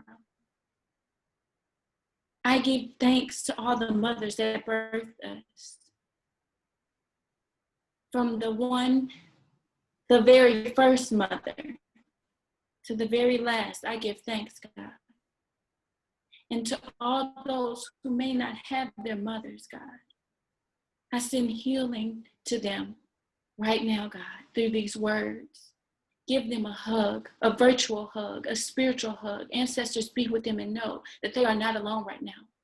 Allow them to have mothers that may not have birthed them and that may not be of blood right, but send them mentors into their life, God, whoever are the motherless daughters and fathers.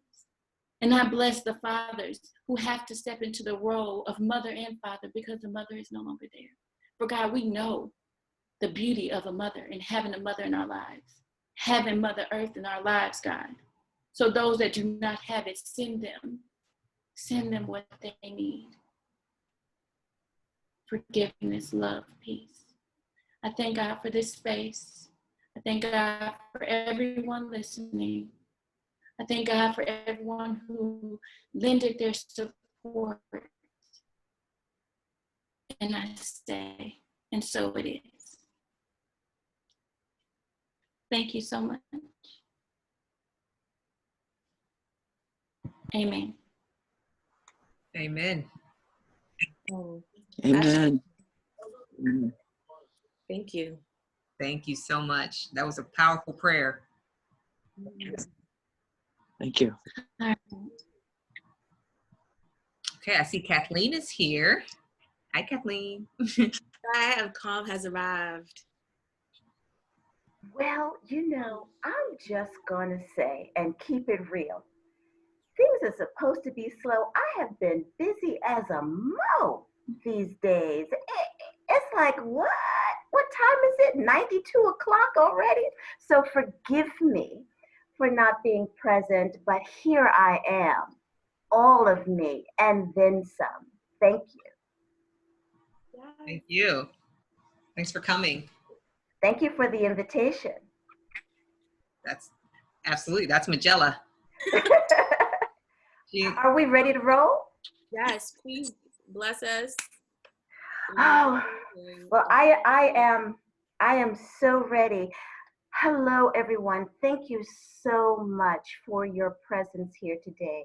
Thank you so much for your energy and my love who just prayed. Thank you so much. What a beautiful energy for me to walk into, and all of the energy that everyone has just paved the way with to this afternoon. My name is Kathleen Booker. I'm also known as the Jedi of Calm, also known as the Queen of Serene.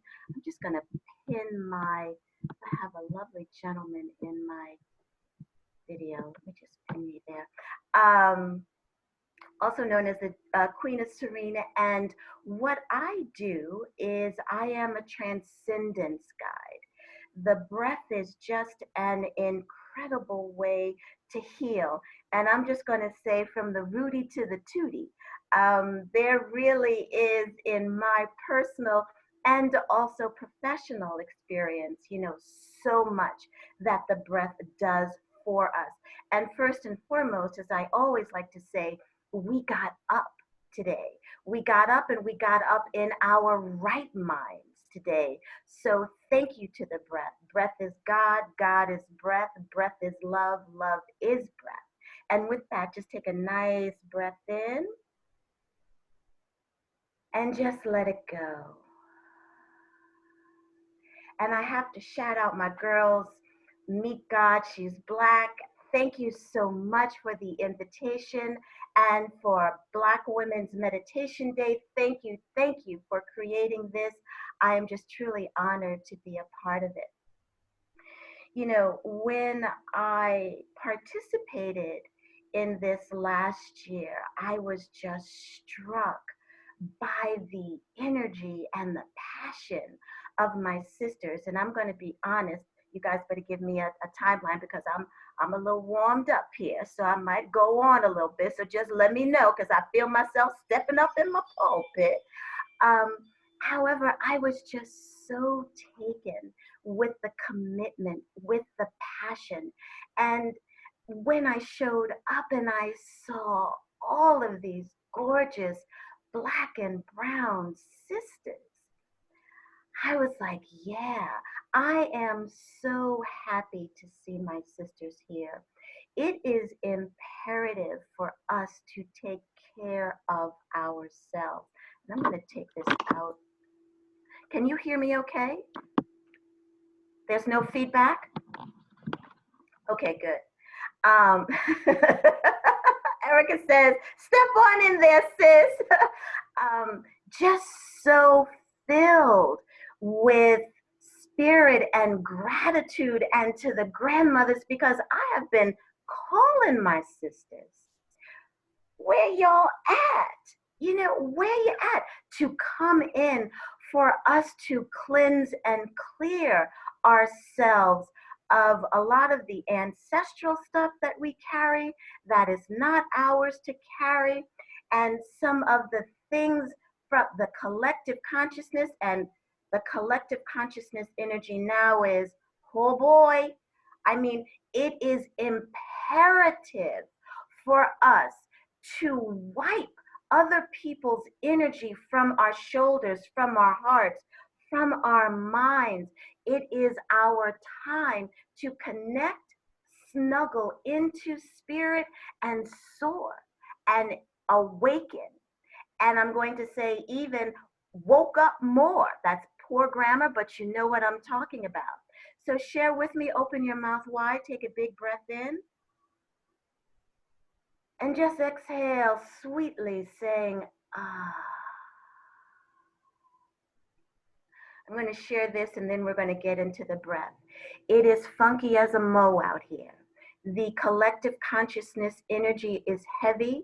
It's fraught with trauma, with stress, with anger, with grief, with sadness, with lack of focus, and yet in this energy also is the Great Mother, is, I'm going to say Grandmother Mountain because this is live, that's the door, but they're just gonna have to wait. With the energy of Grandmother Mountain who has been coming to me throughout the day. So it is that energy, that support, that foundation, that sustenance, nurturing, that is present now for us to snuggle into, breathe in, breathe through, breathe with, and as Maya Angelou says, rise. Because as funky as it is out there, our ancestors, the Divine Mother, our matriarchal lines are here present with this beautiful energy with which to feed us, lift us, and love on us. I can't believe I'm going to say this, but this person is going to ring at my doorbell. Hang on.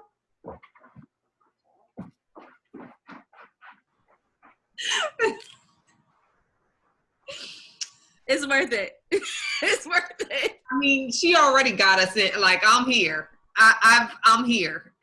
I'm not going nowhere. For how long that conversation takes. Magical, I promise.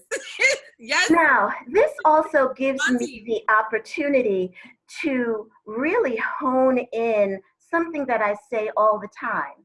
When we are coming into the space of our peace, when we have sat down on our mats to meditate or to get clear, or we've just chanted and done our mantras, or we just left our yoga class, and then in nanoseconds, something comes along that wants to disturb our peace, like a ringing doorbell, an incessant person ringing at the door, or a pandemic comes up. And what I say all the time is that even in that energy, our peace never leaves us. Grandmother Mountain's solidity never leaves us. Our clarity, our connection to the Most High never leaves us. Our physical eye or our physical ears may hear ding, ding, ding, ding, or oh my God, headlines. However, our breath will always remind us peace is what made us.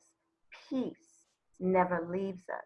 Our inner peace, our core, cannot be given away, nor can it be taken away. So with that, let's just tap into that energy. Gently allow yourself to have your spine straight.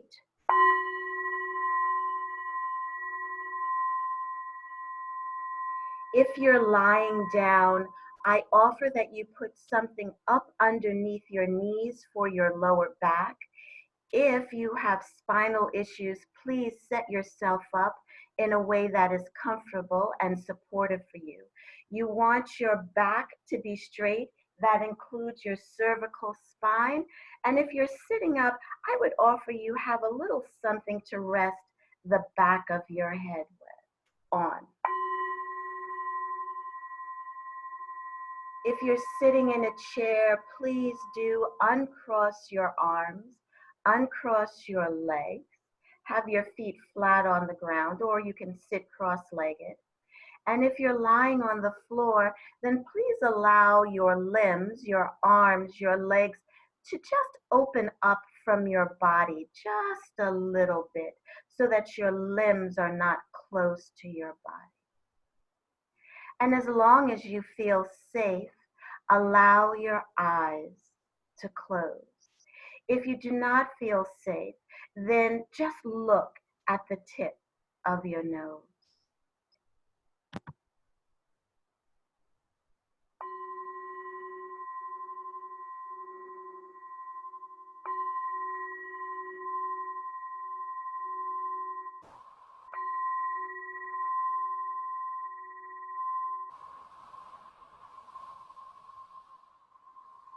And allow your body to settle. Allow all of your energies to come into yourself. Allow all parts of yourself to come back to yourself in this right now moment. Allow yourself to be filled with all of you, all parts, all of your energy. And as all of you comes back to you, feel the totality of you and feel your body heavy. Feel your body heavy, yet soften and relax.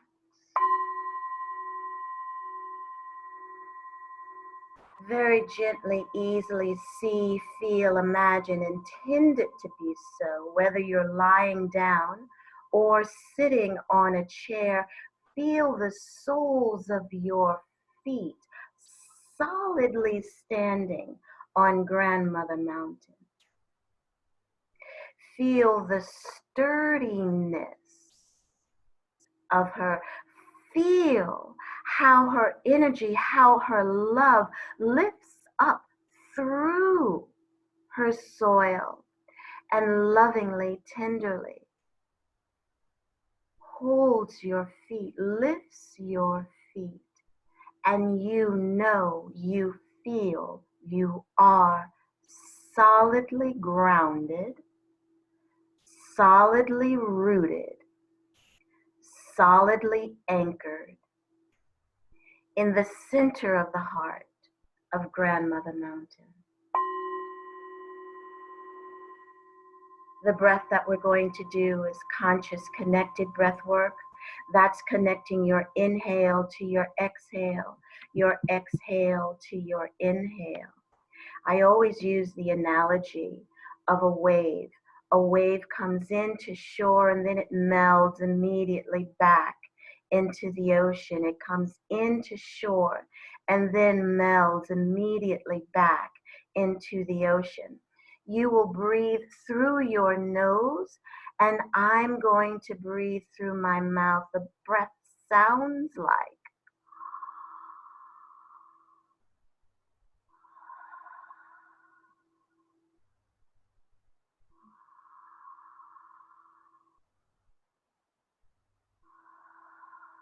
your inhale flows into your exhale. Your exhale flows into your inhale. Your inhale flows into your exhale. Your exhale flows into your inhale. And as you breathe, you feel the loving touch, the tender swaddling of Grandmother Mountain. You feel her solidness, her tender touch, her gentle love holding you upright, solidly, lovingly, tenderly. And you allow your muscles to relax just a little bit more. Your inhale flows into your exhale. Your exhale flows into your inhale. Your inhale flows into your exhale.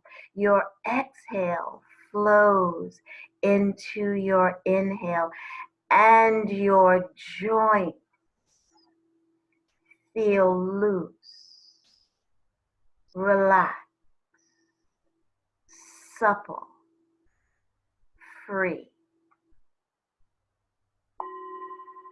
Staying with your breath. Staying with your breath. And as you allow yourself to feel the rhythm of your breath flowing in, through, as your body, you allow yourself to be found by the rhythm of your breath. Your inhale flows into your exhale. Your exhale flows into your inhale. And as you're breathing and you're feeling the fluidity, the ease of your breath, feeling the power, the solidness of your breath flowing in your body from the top of your head to the soles of your feet.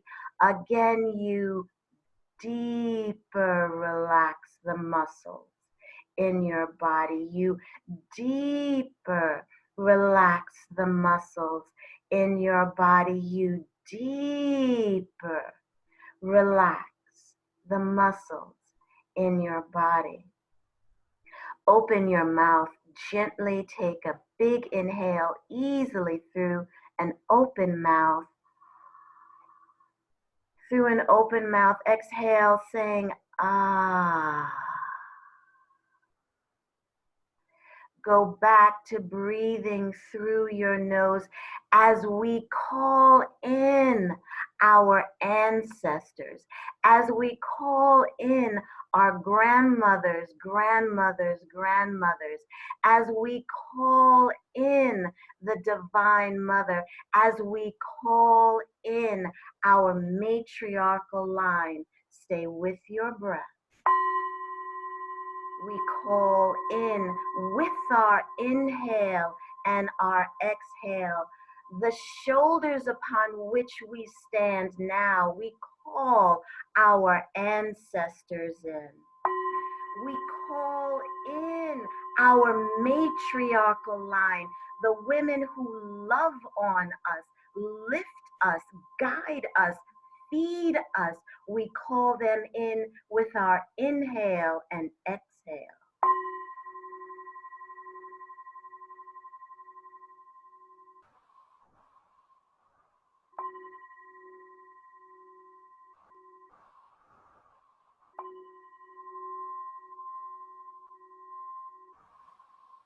Stay with your breath and feel the presence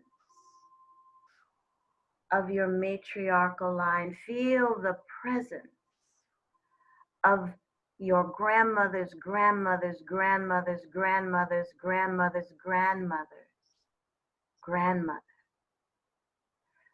Feel the dawn of time, grandmother. Feel all of that in your inhale, exhale, supported, lifted, and guided from the center of the heart of Grandmother Mountain. Your inhale flows into your exhale. Your exhale flows into your inhale. Your inhale flows into your exhale. Your exhale flows into your inhale. Feel yourself relax, solid, surrounded, lifted, covered, flanked by the wisdom of women from the beginning of time. Feel their presence in your inhale, in your exhale. Feel their love in your inhale, in your exhale. In this time, the presence of our ancestors is quite profound. And they are here, stay with your breath.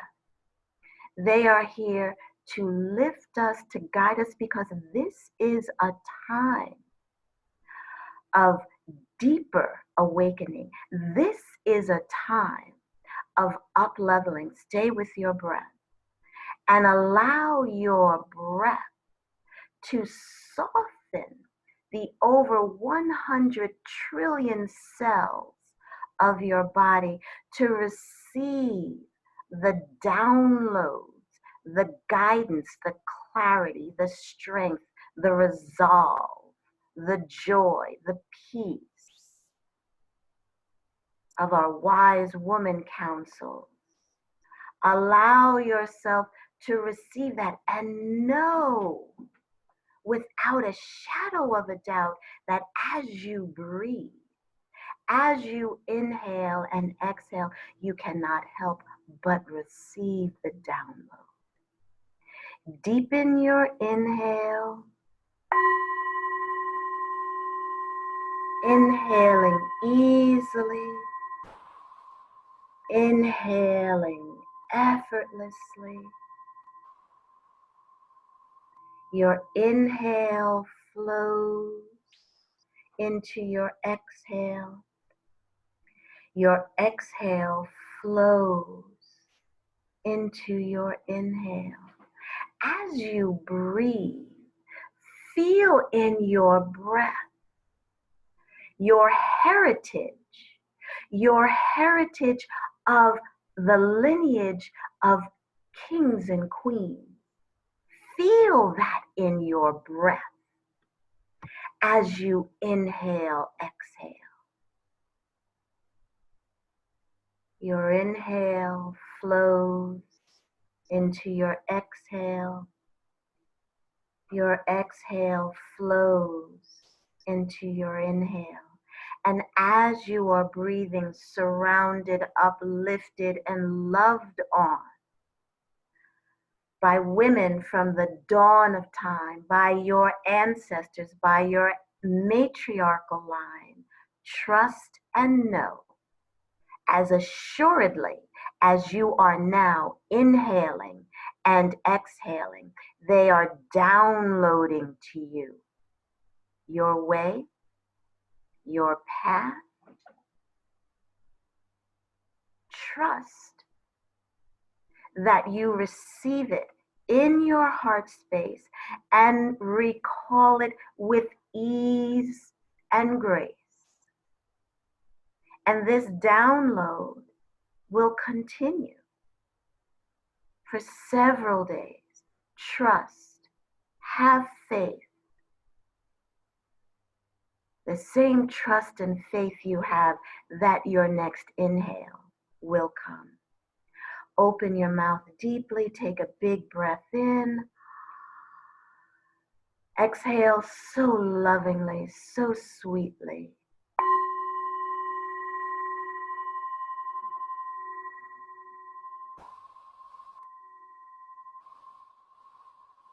Staying with your breath.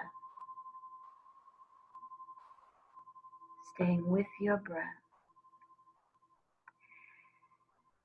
And the Wise Women Council is giving me direction to clear and cleanse our throat chakras, because as women of color, our voices must be heard in this time. Gently swallow, gently, relaxing and softening your throat and neck muscles. Inhale easily through an open mouth. Exhale out your throat.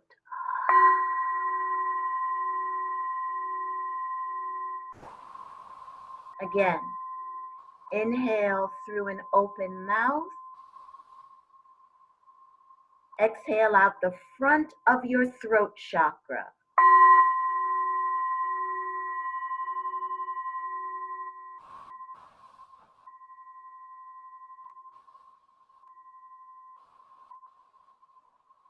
go back to breathing through your nose, softening your thighs, relaxing your shoulders, and lengthening your toes. Your inhale flows into your exhale. Your exhale flows into your inhale. Your breath flows with ease from the crown of your head to the soles of your feet. From the soles of your feet to the crown of your head. You are feeling, intending it to be so, the power of your breath in every cell of your body. In New York today, it's very windy. Our beloved goddess Oya, the wind, is blowing. As she flows, as I look at the bushes outside my window, as she flows and your breath, your inhale flows into your exhale flows into your inhale. Allow Oya, the goddess of the wind, to expand vital health in every single cell of your body. Deepen your inhalations easily. Allow your breath, your inhale, your exhale, with the support and the love of Oya, the wind, to flow in through as from the top of your head to the soles of your feet, in every single cell, vital health, vital health, vital health, vital health. Feel as you inhale, exhale, that it's almost like your inhales and exhales are a cool breeze flowing from the top of your head to the soles of your feet, from the soles of your feet to the top of your head. Vital health, vital health, vital health, vital health. Open your mouth wide, take a big breath in. Exhale, saying, ah.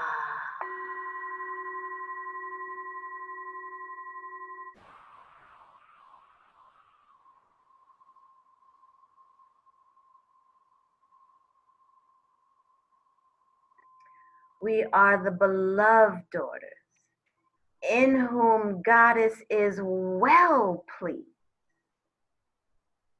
There is nothing we can't do, can't be. As you breathe, feel again the ancient wisdom, the power, the resilience, the brilliance of the legacy of queens and kings in your breath.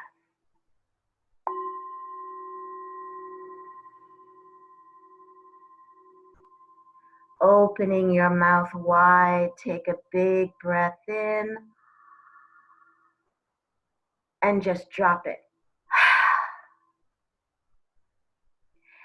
As beloved Oya gently continues to flow, we allow her to release from our minds, our bodies, our spirits, our emotions, any of the collective consciousness energy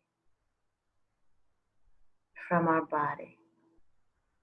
That which is not ours, we willingly and readily release it now.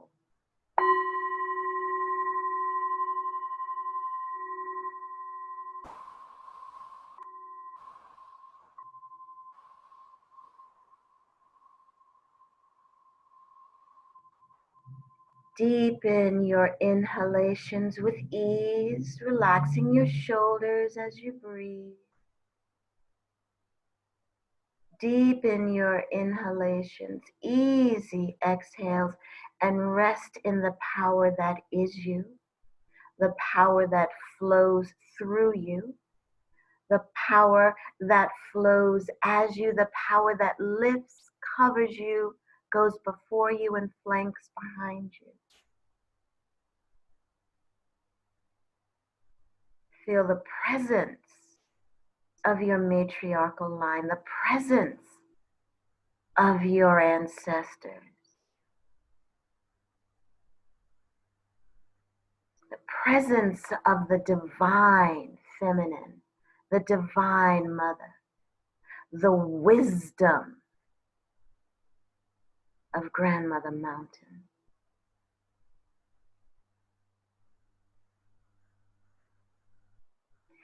This is what is in your inhale and exhale.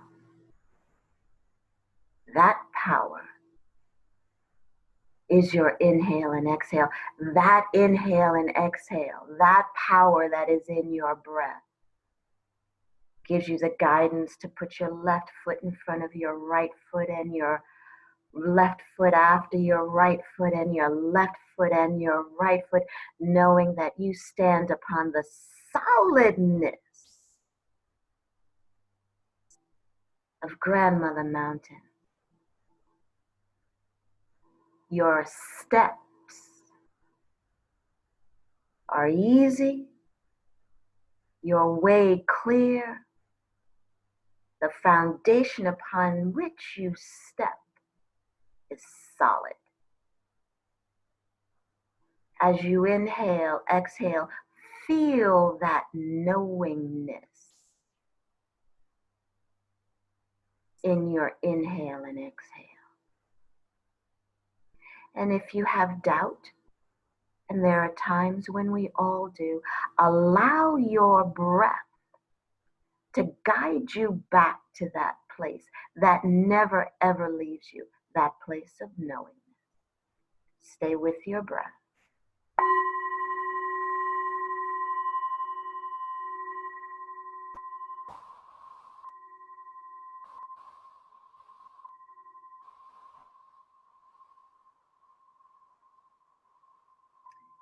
Ooh, I'm about to have a hallelujah moment right here. Feel the presence. We are in the presence of the presence. Feel that presence in your breath. Feel the power of you to call in that presence. Feel that presence as the power in you. What can't you do? Your inhale flows into your exhale. Your exhale flows into your inhale.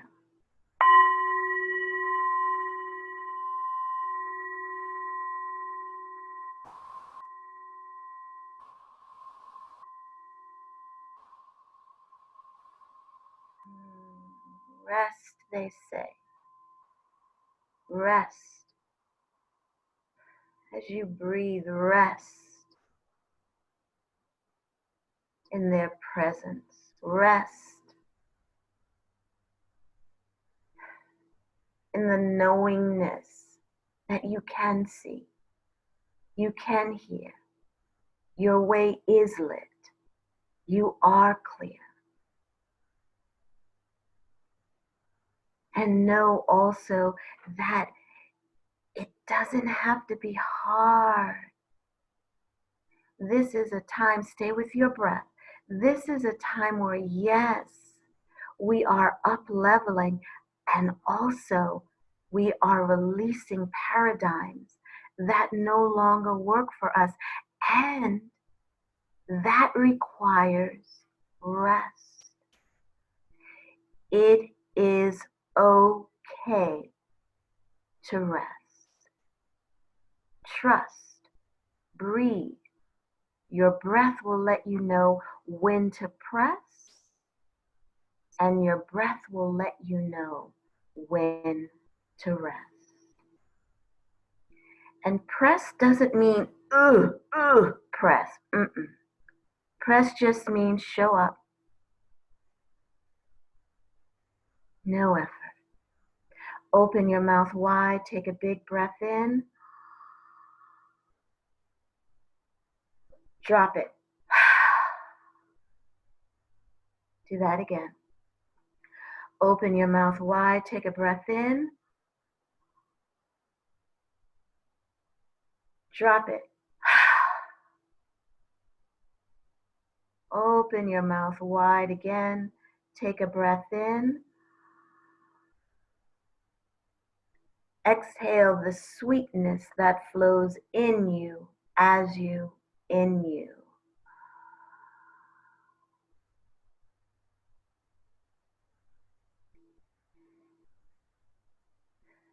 Feel the sweetness flowing in your body from the top of your head to the soles of your feet, and extend that sweetness from your skin 12 inches. The sweetness that is you flows in you as you extends out your body 12 inches. And with your breath, you extend that sweetness to your sister to your left and your sister to your right. And you grab her hand. And you continue to breathe sweetness. As you inhale, exhale, we open and widen our circle to include the people who will be watching this on replay. Stay with your breath. We open our circle to include our loved ones and our family. Hold their hand. We stay with our breath overflowing with sweetness, and we open our circle to the little black and brown little baby girls that have just been born, and to those who are about to come. We open our circle and we hold the hands of our elders, of those who just made their transitions.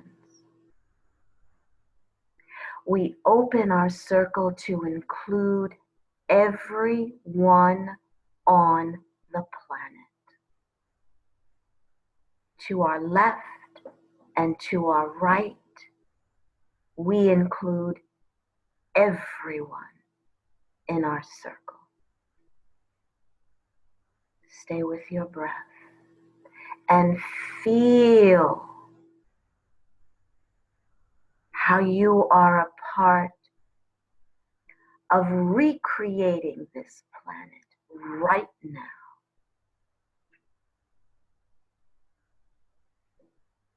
Equanimity for everyone. Open the circle wider, including our waters, the rivers, the oceans, the streams, the plants, the trees, the flowers, the animals, the sky, the moon. Breath by breath, we spread peace. Breath by breath, we recreate this world. Breath by breath, we stand in the power of who we are. Stay with your breath.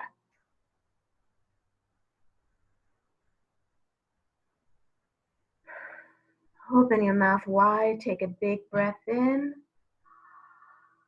Just sigh.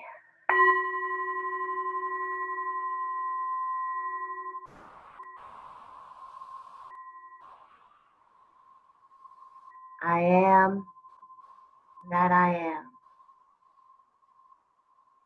I am that I am.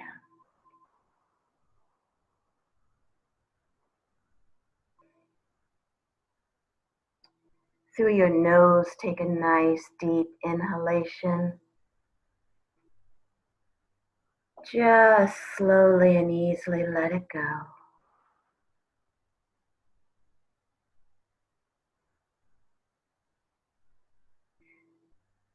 When you forget this moment, you will take a breath and it will bring you right back into your center. It will bring you right back into this moment. It will put you into your essence, your truth. And you'll remember with your breath. Open your mouth and gently inhale through your mouth and sweetly sigh. Your breath is your guide. Breath heals. Feel the four walls that are surrounding you. Feel your clothes on your body.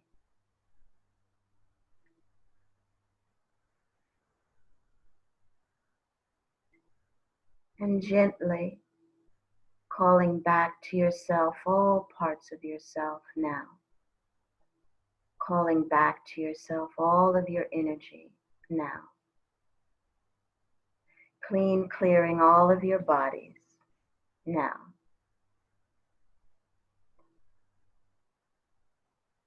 Knowing you are loved beyond measure. Knowing that the Divine Mother is incomplete without you. Knowing that Grandmother Mountain supports your every footfall.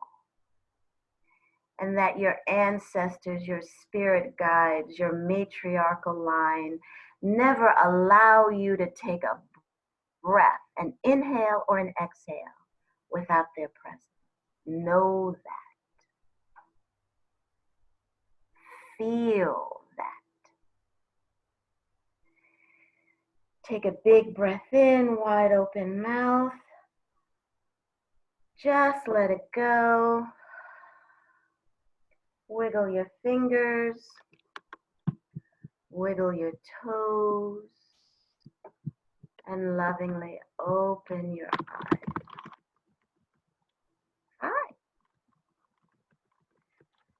So, now we have some spirit up in here. I put my email there. Please feel free to reach out to me with any questions, or if anything comes up for you and you're like, whoa, what is up with this? Feel free to reach out. Please drink a lot of water. We release over 70% of the toxins in our body through our breath and through our skin. You just had a mighty breath work session, so you want to drink a lot of water. I would also offer to you after this is over to take a bath or a shower. And again, because we detox 70% of the toxins through our breath and through our skin, and also because, you know, this freaking energy out here, and I know I went way over. I told somebody to tell me, when we clear the collective consciousness energy, this is some heavy shit out here. I'm so amazed that I have not cursed until just now. So you and we cleared it. So you want to bathe. You really want to bathe. So are there any questions? Feel free to unmute yourself if anybody has any questions. Oh, okay. Oh, right. How's everybody feeling? Yo, Magella Boo, how you be? Auntie, I love you. Amazing. Spirit is in his house. That's all I can tell you. I mean, I was like tearing in my eyes. I was just like, oh. Right. Yeah. I cried all of my mascara off. Yes. Those are good. You know, it is rough out here. I'm not gonna lie. If I told you some of the shit I'm personally going through, you'd be like, what? And the power, you felt it, the power that is here to lift us. It's so mighty.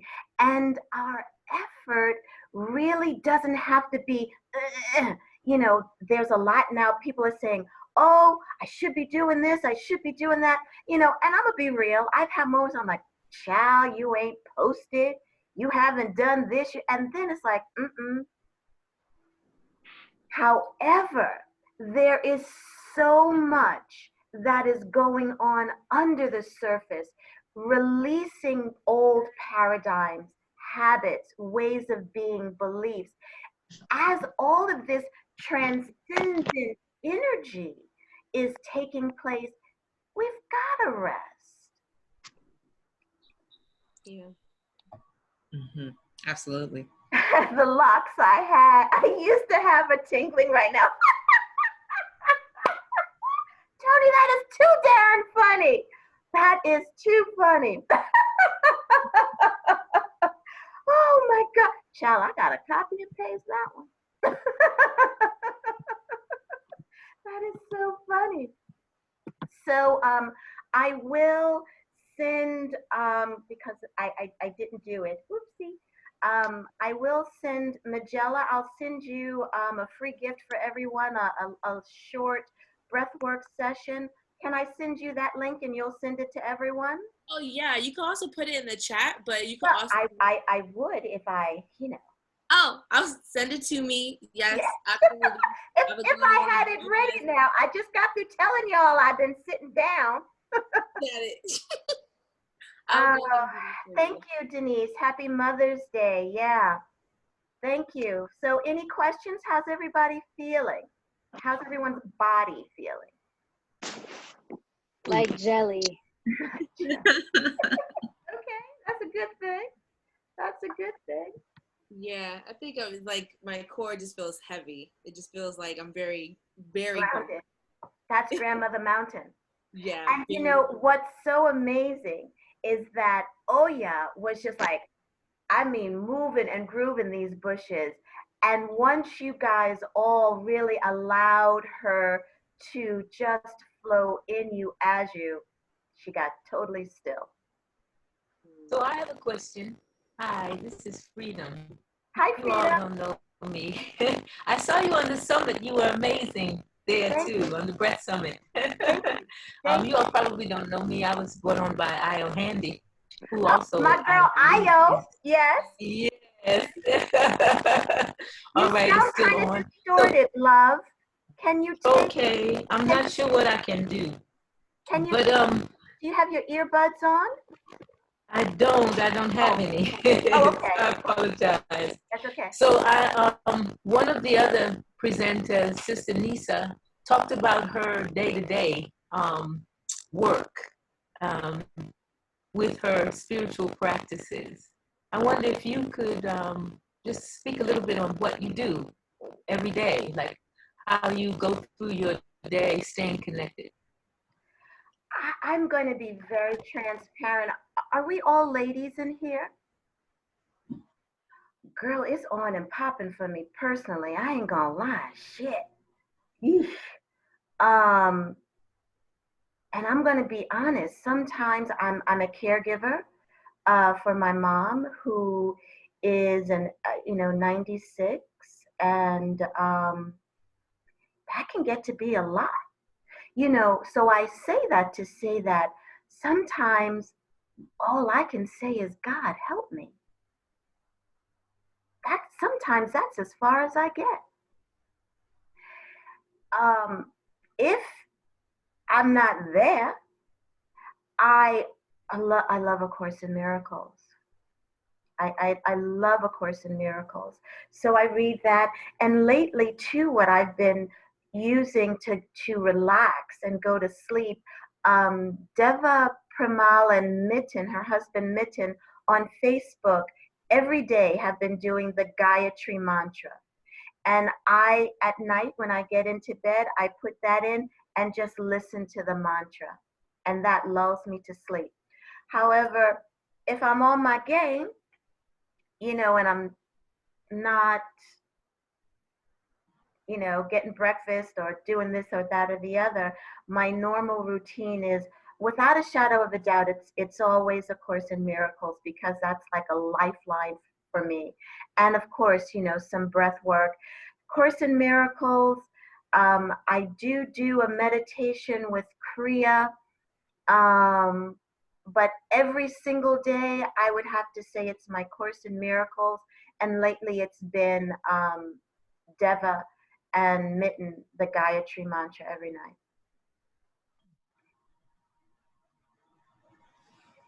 Okay, thank you so much. You're welcome. Sorry, my video's not really in either, so please excuse that. Kathleen, please give info for the mantra. If you go on Facebook, it is also doing, I don't know if I can mention something else I'm doing tomorrow. I'm doing a Instagram takeover at 7 o'clock. And we're going to do, I can't talk and type at the same time. We're going to do breath work with some ritual tomorrow for women. So we're going to be doing some work there, Instagram. And that's 7 o'clock Eastern Standard Time. Instagram. And tomorrow is dedicated, just to share with you, to my mother, and also to my husband's mother, my mother-in-law, who passed away on Monday. So I'm gonna go deeper tomorrow. And if you reach out to me, I'm also going to start a womb clearing and cleansing series, because that's essential these days. That's essential. Any other questions? And I'm going to offer to you, don't always look for things to do. I gotta do. There is power in being. Sometimes we get so up here, oh, I should be doing this. If you start shooting on yourself, drop whatever it is came into your mind. But sometimes if you just sit, a meditation could be as simple as, instead of saying to yourself, I gotta do this, I gotta do that, I need to do this, and just saying, nope, I'm just gonna sit down. That could be a meditation. So watch how much you're trying to do. I want to thank you again, Kathleen Booker. You were absolutely amazing. You just, as usual, bring the house down. The matriarch just bring us all to that next level. I'm looking forward to the next thing where we're about to be moving a bit. But again, thank you so much. Thank you so much for sharing, for blessing us, for guiding us. Truly appreciate it. Definitely send me the info. I will go ahead and send that out. Again, if you don't know who Kathleen Booker is, now you know. Oh, I'll put my handle. Promise you. Yeah. Yes. She's a blessing in my life. But literally in our phone, like my sister has in her phone, Kathleen Booker, second mommy. Okay. I have to share with you just very quickly. Someone asked me about your organization, Meet God, She's Black, and I said, I show up for whatever it is these young ladies ask me to.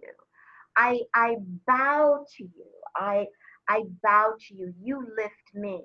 So thank you for all that you're doing. Thank you. Thank you. Thanks a lot, everybody. I gotta go get dinner for my mommy. Yes. Come tomorrow. Yes. Thank you. Thank you. That was amazing. Yes. Again, I want to thank her for being here, and Thank you for everybody who's here really taking up space to go ahead and really find inner peace within themselves and manifesting it for everyone in the world. We have up next Dominique. She's after that heavy grounding she did, you know, Kathleen Book and Auntie went ahead and put in our spirits. Now we're about to get a little stretch on. And again, definitely reach out if you want to know more about Black Women's Day of Meditation. You can go to blackwomen'sdayofmeditation.com. Also, the social media is the same at Black Women's Day of Meditation. And again, for Meg God She's Black, you definitely find us again on the website, meggoshe'sblack.com. Definitely reach out to us if you have any ideas of ways of uplifting the women of color, just overall and allies. I want to also thank everybody who's participating, those who are women of color, Black women, and our allies who are here in this space, who's, you know, come in this space with us to really manifest world, you know, world peace. And again, our Instagram is Meg God She's Black as well. I see Liz getting ready. She's getting her roof set up. So without further ado, here's Dominique. She's about to go ahead and have us stretch everything out. And we still got time. We better stretch out before this Erykah Badu just got, you know, battle. Have it on Instagram Live. I'm excited. You look gorgeous, Dominique. Ooh. And well, thank you. I am so excited to be able to share a little energy with everyone tonight. I'm in Jersey and it is cold. So we're going to warm up just a little bit. So one thing that I would say is you don't need a mat if you don't have one, but if you have one, you can go ahead and roll it out. If you want to have a blanket to sit on, if sitting on the floor is not comfortable and you want to do part of this practice from a chair or from the couch, you can. One of the things that I'd like to start with is just introducing myself a little bit. I am Dominique Mobley. I am a elementary school teacher. Actually, I'm a 5th grade teacher. And so I've been teaching from home these past 6 weeks, 5 weeks. I don't know how many. It's been a long time. So not only am I an elementary school teacher, I am also a yoga instructor and a meditation instructor, and I lead a flowing practice every week on Mondays, and it is something that I find grounds me. It energizes me. It keeps me from strangling my 2 sons, who I love dearly, but they're a lot. So we're going to do a little bit of yoga and movement, and then we will close with a meditation. But I am so happy that Liz actually invited me to help co-found Black Women's Day of Meditation, because it is beautiful. It is it's just so much collective, beautiful energy, and I'm so happy to say that I'm a part of it. And so let's go ahead and get started. So we are going to start sitting down, even though I know we've been sitting for a while, so I apologize. Let your seat be comfortable for you. So for me, crossing my legs is comfortable. If that's comfortable for you, go ahead. If crossing your legs is not something that's accessible or comfortable for you, please feel free to extend your legs long in front of you.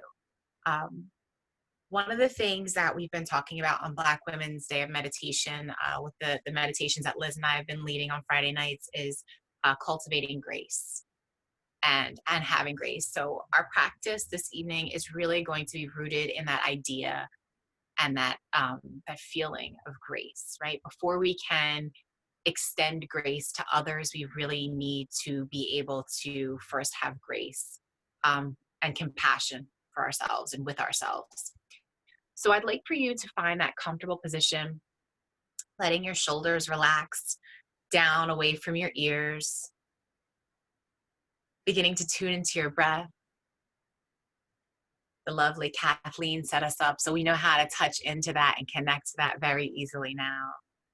So reconnecting with the breath, slowly breathing in through the nose and out through the nose. Again, in through the nose, out through the nose. remembering to lead your practice from a place of grace and compassion, always listening to what feels best for your body in that moment. So as we find that seated position, we're going to begin to warm up the spine.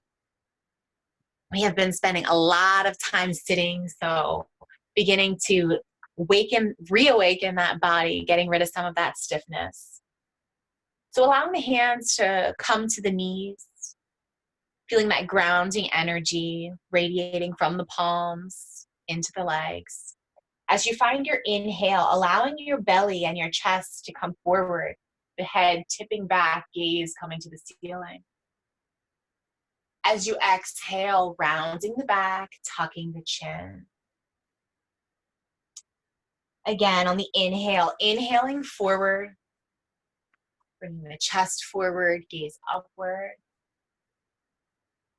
Exhale, rounding the back, tucking the chin. One more time, inhaling forward, finding that cow tilt. On the exhale, rounding the back, finding cat. On your next inhale, coming back upright, allowing the spine to be nice and long. We're going to take the legs and we're going to extend those legs in front of us. Don't mind my socks, my feet are freezing. So letting those legs be nice and long. If it feels comfortable for you, you can have a blanket underneath of the hips if that makes sitting more comfortable for you. Giving a little rock from side to side. Make sure you can feel those sits bones beneath you, grounding you, connecting you to your mat. And as you're ready on your inhale, inhaling those arms up alongside your ears. Allowing the shoulders to relax down and away. Taking another breath in. And on the exhale, allowing yourself to fold forward. So reaching forward to whatever you can reach. Maybe it's reaching to your knees or to your shins. Maybe you're even able to reach the ankles or the toes, your choice. Whatever is accessible to your body. And then settling in for a few breaths. Trying to find a balance of effort and ease. Allowing that heart to lead you forward. And maybe to make this stretch just a little bit more nourishing, a little bit more calming, maybe relaxing the neck and the shoulders. Allowing your body to soften as you take 2 more breaths here.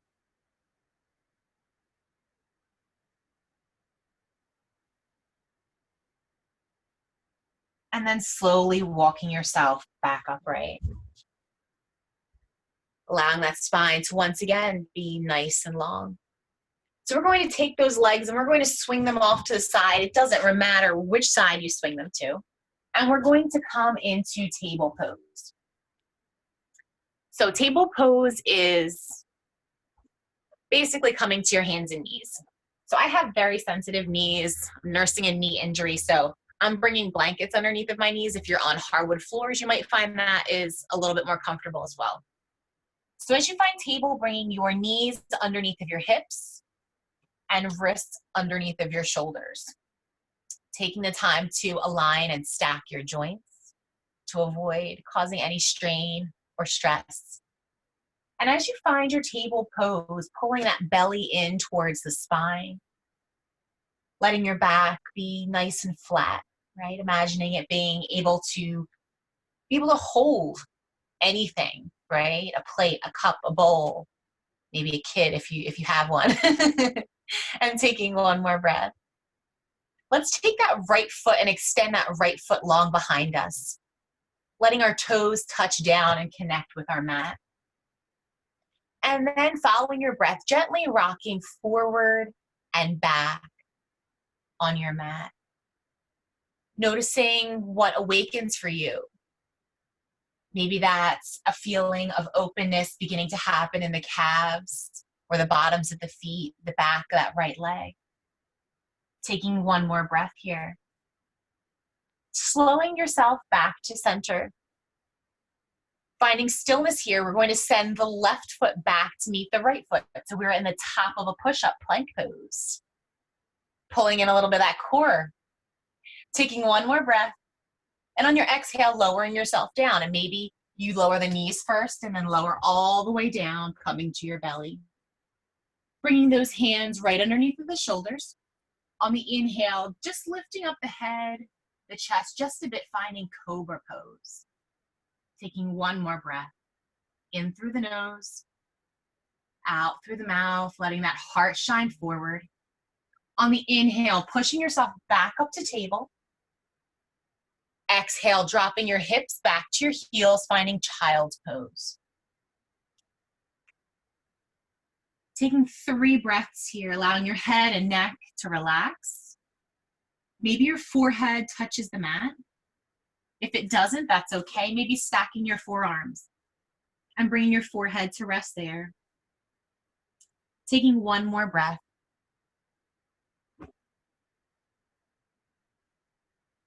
Once again, reaching those hands forward.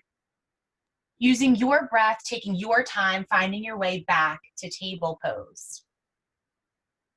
Feeling those knees beneath the hips, wrists under the shoulders.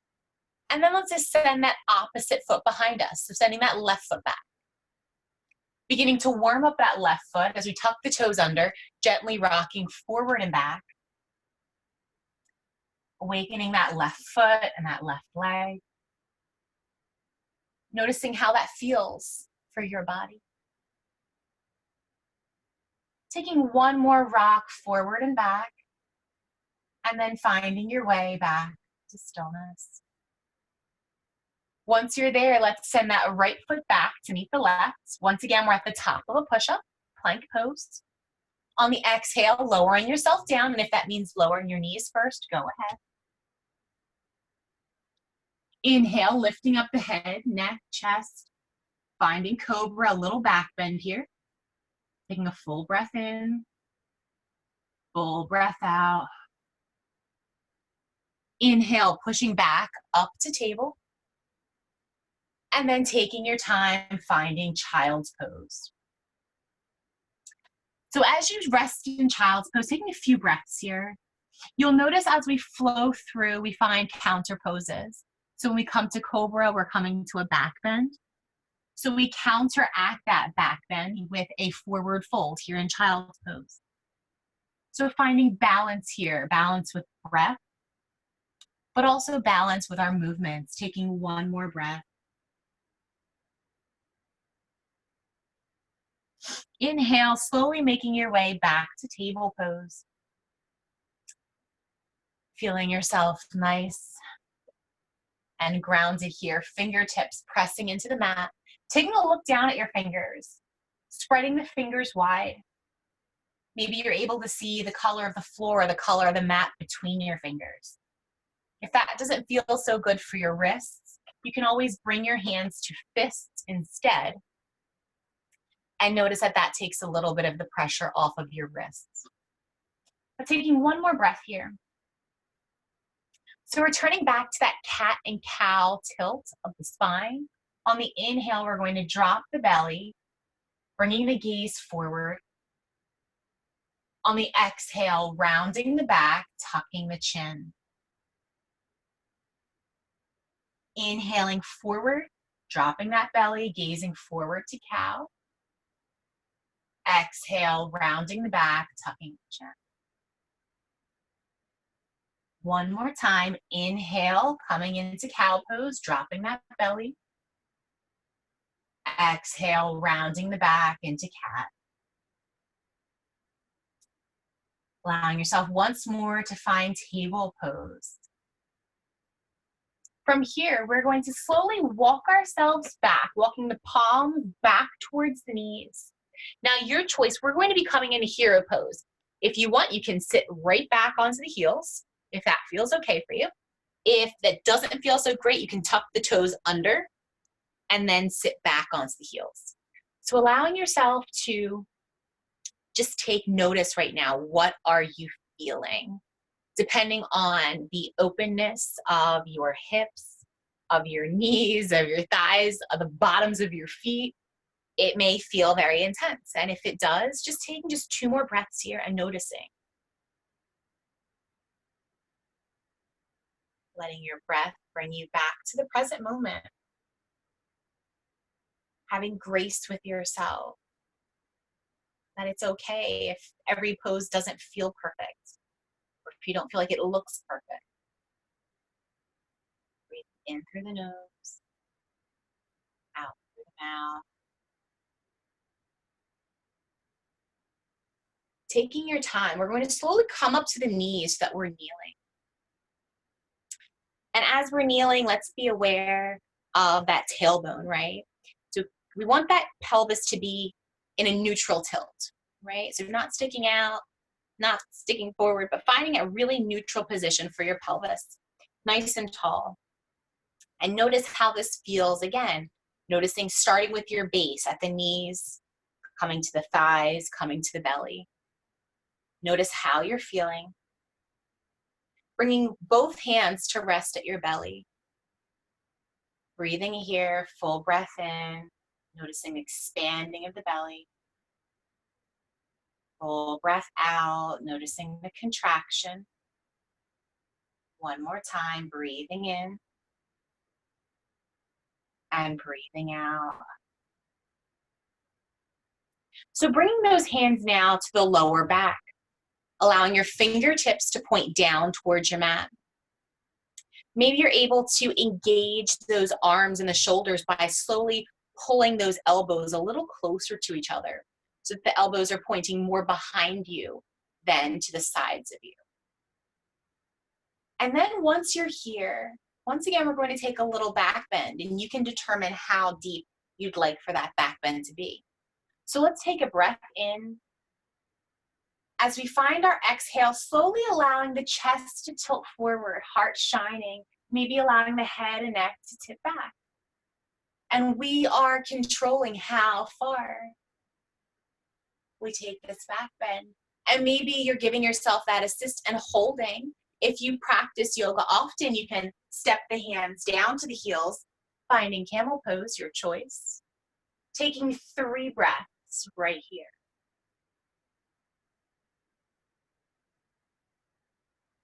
One more breath. If you found camel pose, once again, bringing those hands back to the lower spine, helping yourself back up. Counteracting that back bend, we're going to sit our hips back to our heels, releasing the hands to the mat, and walking your hands forward as you find your child's pose. Once again, allowing the forehead to touch down, making contact with either your mat or with your forearms. Breathing here. Allowing any tension that you may have been carrying in your lower spine to slowly melt away. Deep breath in through the nose, out through the mouth, in through the nose, out through the mouth. In your time, when you're ready, bringing those hands back to the mat. Just so much so that you're able to push yourself up just a bit and then swing the legs around once again so we can come to having a seat on our mat. Now your choice, listening to your body, again, calling in that grace. The legs can be long in front of you or tucked in close. And allowing yourself to just take notice of how your body's feeling. As we do so, let's just release a little bit of that tension that we may be carrying in our shoulders. So allowing your chin to dip forward towards your chest. Allowing that head to relax and hang heavy in front of you. Becoming aware of your shoulders, and can you release them and relax them down and away from the ears. And breathing right here.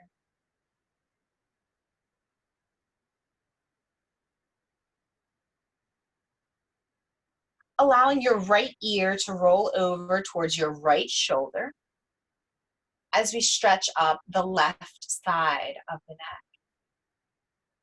Again, allowing that breath to keep you here in that present moment.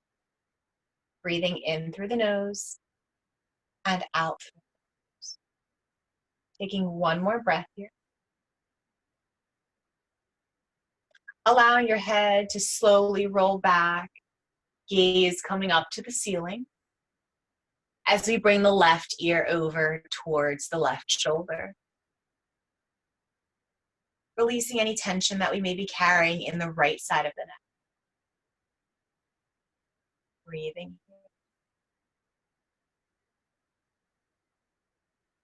One more time, in through the nose,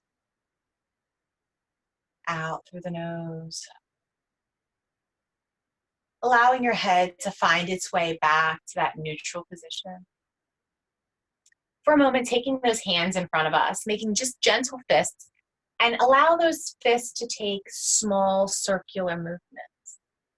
So anytime we find ourselves bearing weight in our wrists, whether it's on all fours or any other time, if you're practicing, a handstand, if that's in your practice, always releasing any pressure in the wrists. So let's take that circle in the wrist and take it in the opposite direction.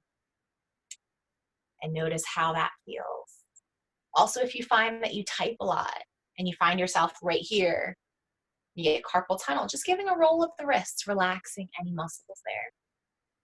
Letting that slow down, bringing the hands to the knees. Eyes closed for just a breath if that feels comfortable for you. Tuning back into that sense of grace, that connection of mind and body and breath. Taking one more breath here.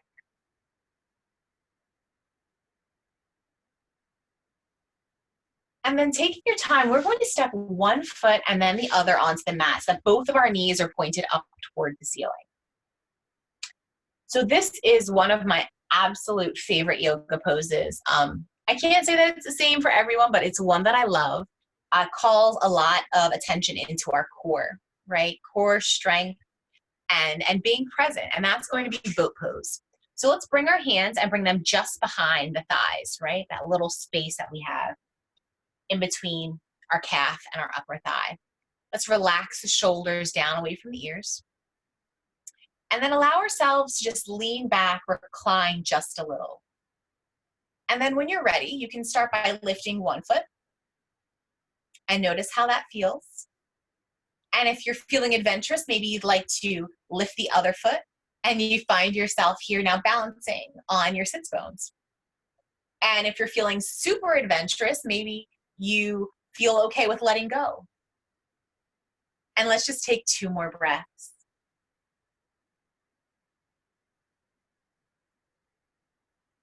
Awesome. Let's slowly lower the feet down to the mat. Wrapping our arms around our shins. And then taking your time to pull your chin into your chest and curling yourself into a little ball here. Releasing any tension in the shoulders, in the lower back. And taking just 2 more breaths, tucked right here.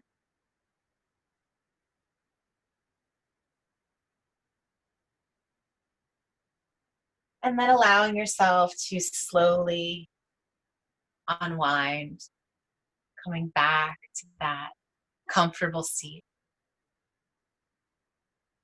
Once you find that comfortable seat and you've released the arms from your shins, you've allowed your head to come back to that neutral position. We're going to take that boat pose just one last time. So when you're ready, once again, we're going to bring those hands behind the thighs. And if you'd like, lifting one foot and then the other. Taking 2 breaths here. Finding that balance again between effort and ease. Keeping the hold behind the thighs, we are going to lower the feet back down to the mat, allowing those knees to point up to the ceiling. And scoot yourself just a little farther forward, especially if you're on a mat. If you're not on a mat, you don't have to scoot yourself forward. Just make sure you have a little bit of a place to go behind you. Okay? So if you're sitting on the floor. You don't want to be too close to a couch or anything like that. And using that hold, allowing yourself to slowly recline until you are eventually able to let go and come to lying down on your mat. Once you get here, allowing the soles of the feet to come mat distance, and if you're not on a mat, that's okay. You can bring the soles of the feet a little bit wider than your hips. And allowing your breath to be the guide here, we're going to slowly full breath in. As we find the exhale, allowing the knees to drop over to the left. The inhale brings the knees back to center. Exhale drops them over to the right. Inhaling, knees back to center. Exhaling to the left. And take a few breaths, following your breath, allowing the knees to rock from side to side. Feeling free to pause in any place that feels nice.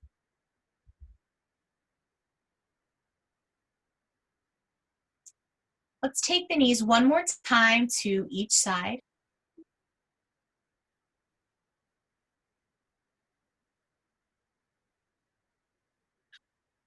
And the next time that you find your knees back pointing up toward the ceiling, pausing right there.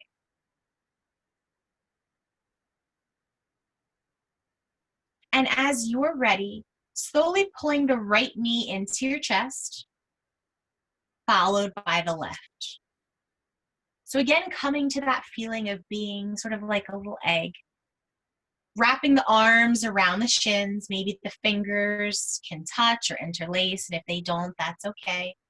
You can hold at the shins or at the knees. Just gently pulling those knees toward your body. If it feels good here to gently rock from side to side, go ahead. Always honoring what feels best for you.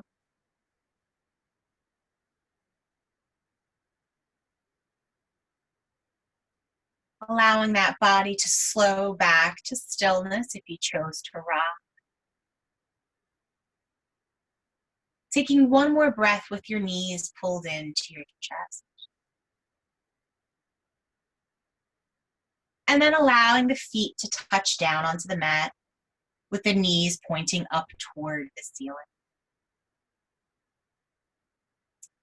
From here, we're going to take that right foot, extending it up toward the ceiling. Again, that left foot is going to stay on the mat. So just lifting up that right foot. Maybe interlacing the fingers or just holding on to that right thigh and noticing how that feels. If you're looking for a bit more of a stretch, you can walk your hands up to the calf and then maybe gently pulling that foot closer towards your face. Just an option, you do not have to take it. Taking 2 more breaths here.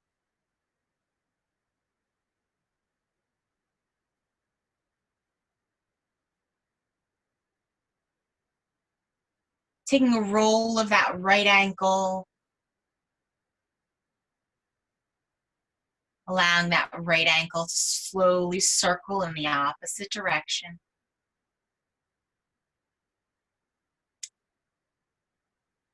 And then when you've had enough, allowing that right foot to touch back down onto your mat alongside your left. Always letting your intuition guide your practice. And when you're ready, let's extend that left foot up toward the ceiling. Again, we can hold on the sides of the left thigh or interlace the fingers behind. Taking a few breaths here.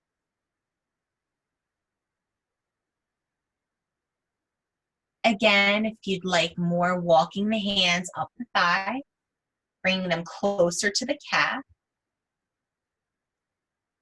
If you'd like, and slowly pull that leg so that the toes come more towards the face.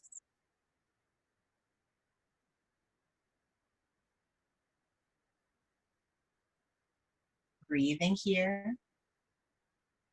Giving a roll of that left ankle and noticing how that feels. Taking that ankle circle in the opposite direction.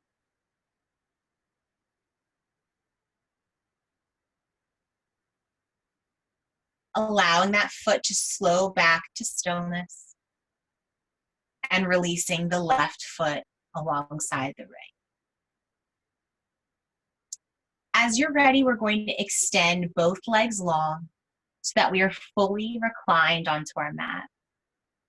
We find ourselves here in final relaxation or corpse pose or shavasana. Please make this final relaxation pose comfortable for you. And maybe that means taking a blanket and rolling it up and placing it underneath the thighs. Just making sure that lying down, however you're lying down, is comfortable. And if it doesn't feel good to have your legs fully extended, you can always bring the feet to your mat and then allow the knees to rest in against each other. But I'd like for you to just take a moment and find a shavasana that is comfortable for you.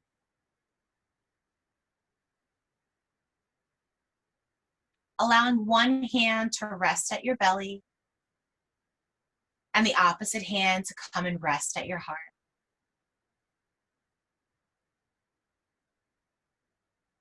Tuning in to that heartbeat. With each breath, noticing the rhythm of your heart beneath your palm, that source of life. But also that's the source of our grace and our compassion. So let's begin to generate grace within us. As you inhale, inhaling grace. Exhaling anything that does not serve you.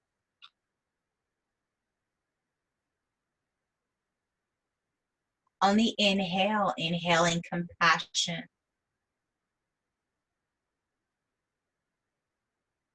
On the exhale, releasing anything that does not serve you. On the next inhale, inhaling loving kindness.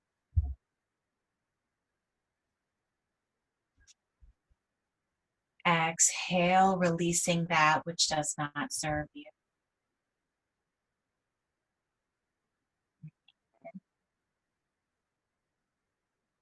And breathing out. Allowing the hands to release down to the sides.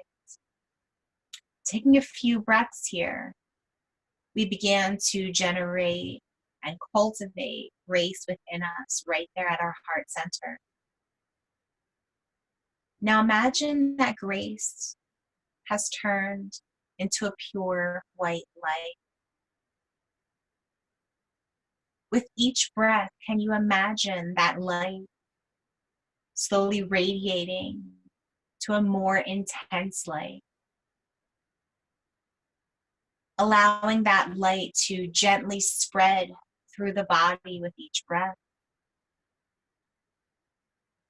Breathing in more grace. On the exhale, envisioning that grace, that light spreading from the heart out to each of your limbs.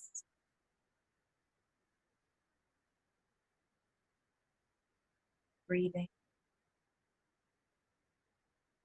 Taking your time to gently fill your body with that light, with that sense of grace.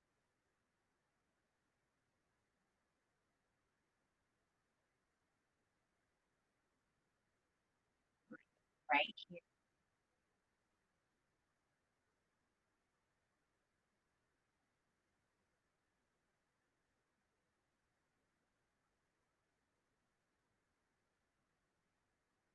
Allowing that light Fill the body, extending down to the fingers,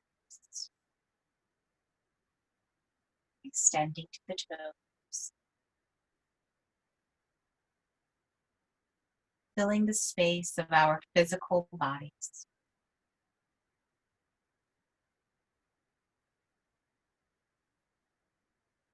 And once we are able to generate that grace within ourselves, we can begin to extend that grace out to others.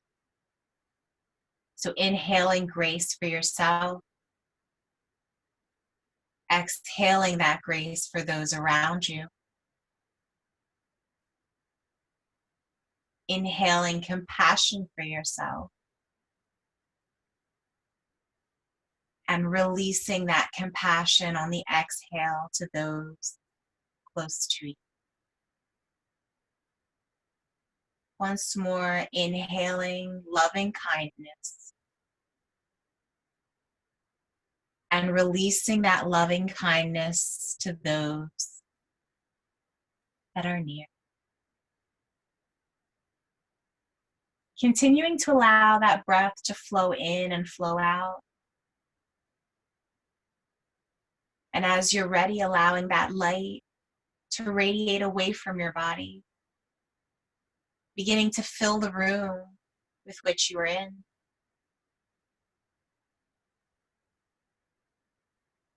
Maybe allowing that grace to escape the walls of your room, the walls of your home, and begin to enter the streets of your neighborhood, sending out grace and compassion, loving kindness to those that pass by.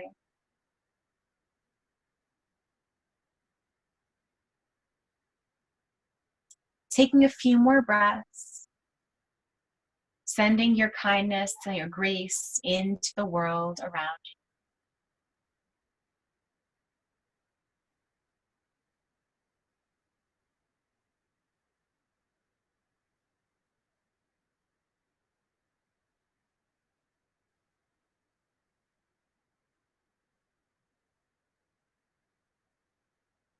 Taking 2 more breaths here.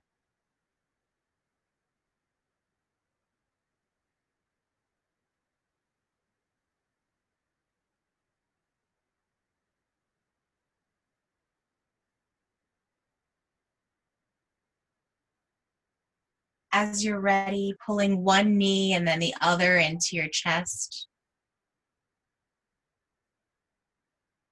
Giving a rock from side to side.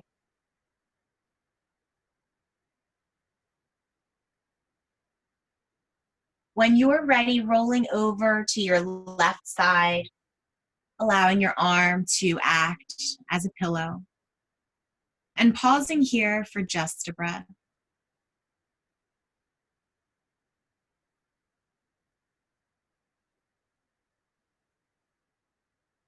In your time, using that top arm to push you up to a comfortable seat.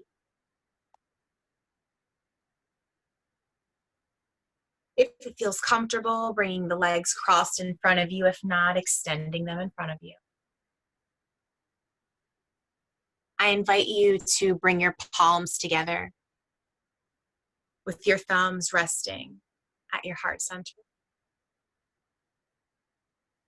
I thank each of you for coming out or staying in and being able to join us today in a day filled with meditation, filled with love. Thank you for joining your practice with mine, sending that positive energy out into the world. Namaste.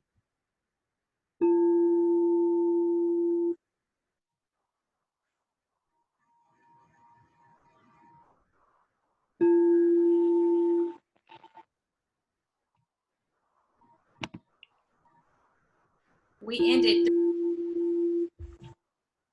our time. What'd you say? Thank you. Thank you, Dominique. Yeah. It's 3:33 our time. I just wanted to make note of that. It just changed. Okay, thank you so much for that, Dominique. Closing out our Women's Day of Meditation. That was awesome and much needed. I feel looser. Thank you for allowing me to just be a part. I wanted to, before in this, I wanted to shout out our Instagram page. We have a website as well. Everything is called Black Women's Day of Meditation, except our Twitter, which is Black Women Meditate, BW Meditate. I'll put everything in the chat, but we do meditations every week on Instagram. So this is the big day, the big holiday where we can bring as many people together as possible. But after this, we can keep the party going. We'll continue to do meditations. I know a lot of times they're much needed when, you know, as Kathleen was saying earlier, the energy in the air is stressful these days. So if you need a pick-me-up, join us there on Fridays at 3 p.m. Pacific Standard Time and 6 p.m. on the East Coast. And of course, as Kathleen mentioned, she has a meditation that she's doing tomorrow, some breath work. So definitely we'll have to put that information in the chat as well. But yeah, thank you so much for joining us, everyone.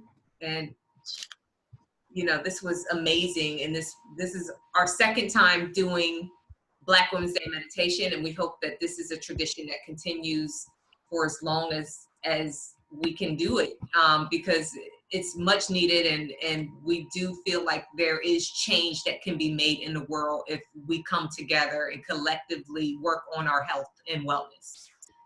So, and thank you so much, Magella. I really want to take the time to thank you, because we were not going to do it like this, for sure. Like, me, you know, and also Asia, who runs our Instagram page, I want to thank her as well. But, you know, when we were doing our meditations every week, we were just trying to survive at this point with the pandemic going on. And, you know, everybody is busy and has issue. We're trying to figure out our work situations, how we're paying rent, that kind of thing. So it's easy to let things kind of fall by the wayside. And Magella was emailing my email account that got cut off, and then I turned it back on. And I'm like, oh, we're doing this. So she was the engine that kept this thing going. And that shows so much how it's so important for us to come together, give each other grace. She wasn't, you know, she was just like, oh yeah, we're still doing it. Let's go. You know, there was just nothing but positivity. I got time. I mean, she's amazing. I don't know how, you know, we found you or we found each other, but so thankful. And thank you. Many more years of continuing, you know, our relationship, because this is, we need this. It's awesome. Yes. And I just wanted to let everybody know, like, again, this is a community. These three women has started this amazing revolution. Like, I'm thinking, like, Black Women's Day of Meditation is listed on the United Nations website as an official holiday. That's how big I'm thinking it should be. Like, it should be acknowledged worldwide. And again, like, yes. And it shouldn't just be, you know, just us putting this initiative. If you want to host your own celebration on your own next year, please go ahead and do so. On their website, they go ahead and acknowledge, like, hey, let us know. We need to have this in Chicago. We need to have it in Cincinnati. We need to have this in Miami. We need to have this in Haiti and Jamaica. We need to have this in Birmingham. And you know, we need to have this in London, right? Manchester and Paris. There's no reason why this should not be in Lagos as a celebration. You know what I mean? You need to go ahead and really go ahead and focus on creating this as, because who knows what we can really do when we bring all this kind of magic together and we really manifesting things. I mean, me being a researcher and, like, of course, obviously me being nerdy with the whole emails all over the place. I mean, it comes natural to me. But, like, honestly, it's fascinating, the idea of if we really put all of our energy together, what can we really manifest? Right, exactly. That's what this is all about. It's collective energies coming together for one common goal. Absolutely. Well, it's so beautiful to see that she like really gets the vision. I have to say, I'm so sorry. It's just beautiful and it's contagious, and I just see it catching on to everybody, to the whole world. I mean, you know, it's beautiful. We may have started it, but I really see people taking it on as their own, as they should. And all along. You know, you often see a lot of people that are like, who's going to lead the movement? And that drives me crazy, because I'm like, if one person is leading that movement, when they're gone, then what? You know, it's the movement starts in every single one of us. We can't, you know, I would rather, and that's another reason why I called it Black Women's Day of Meditation, because I'm like, if anybody's going to take this and run with it and take credit for it, as we know tends to happen sometimes, okay, fine. As long as she's a Black woman, I'm good. As long as it's a Black woman, you know?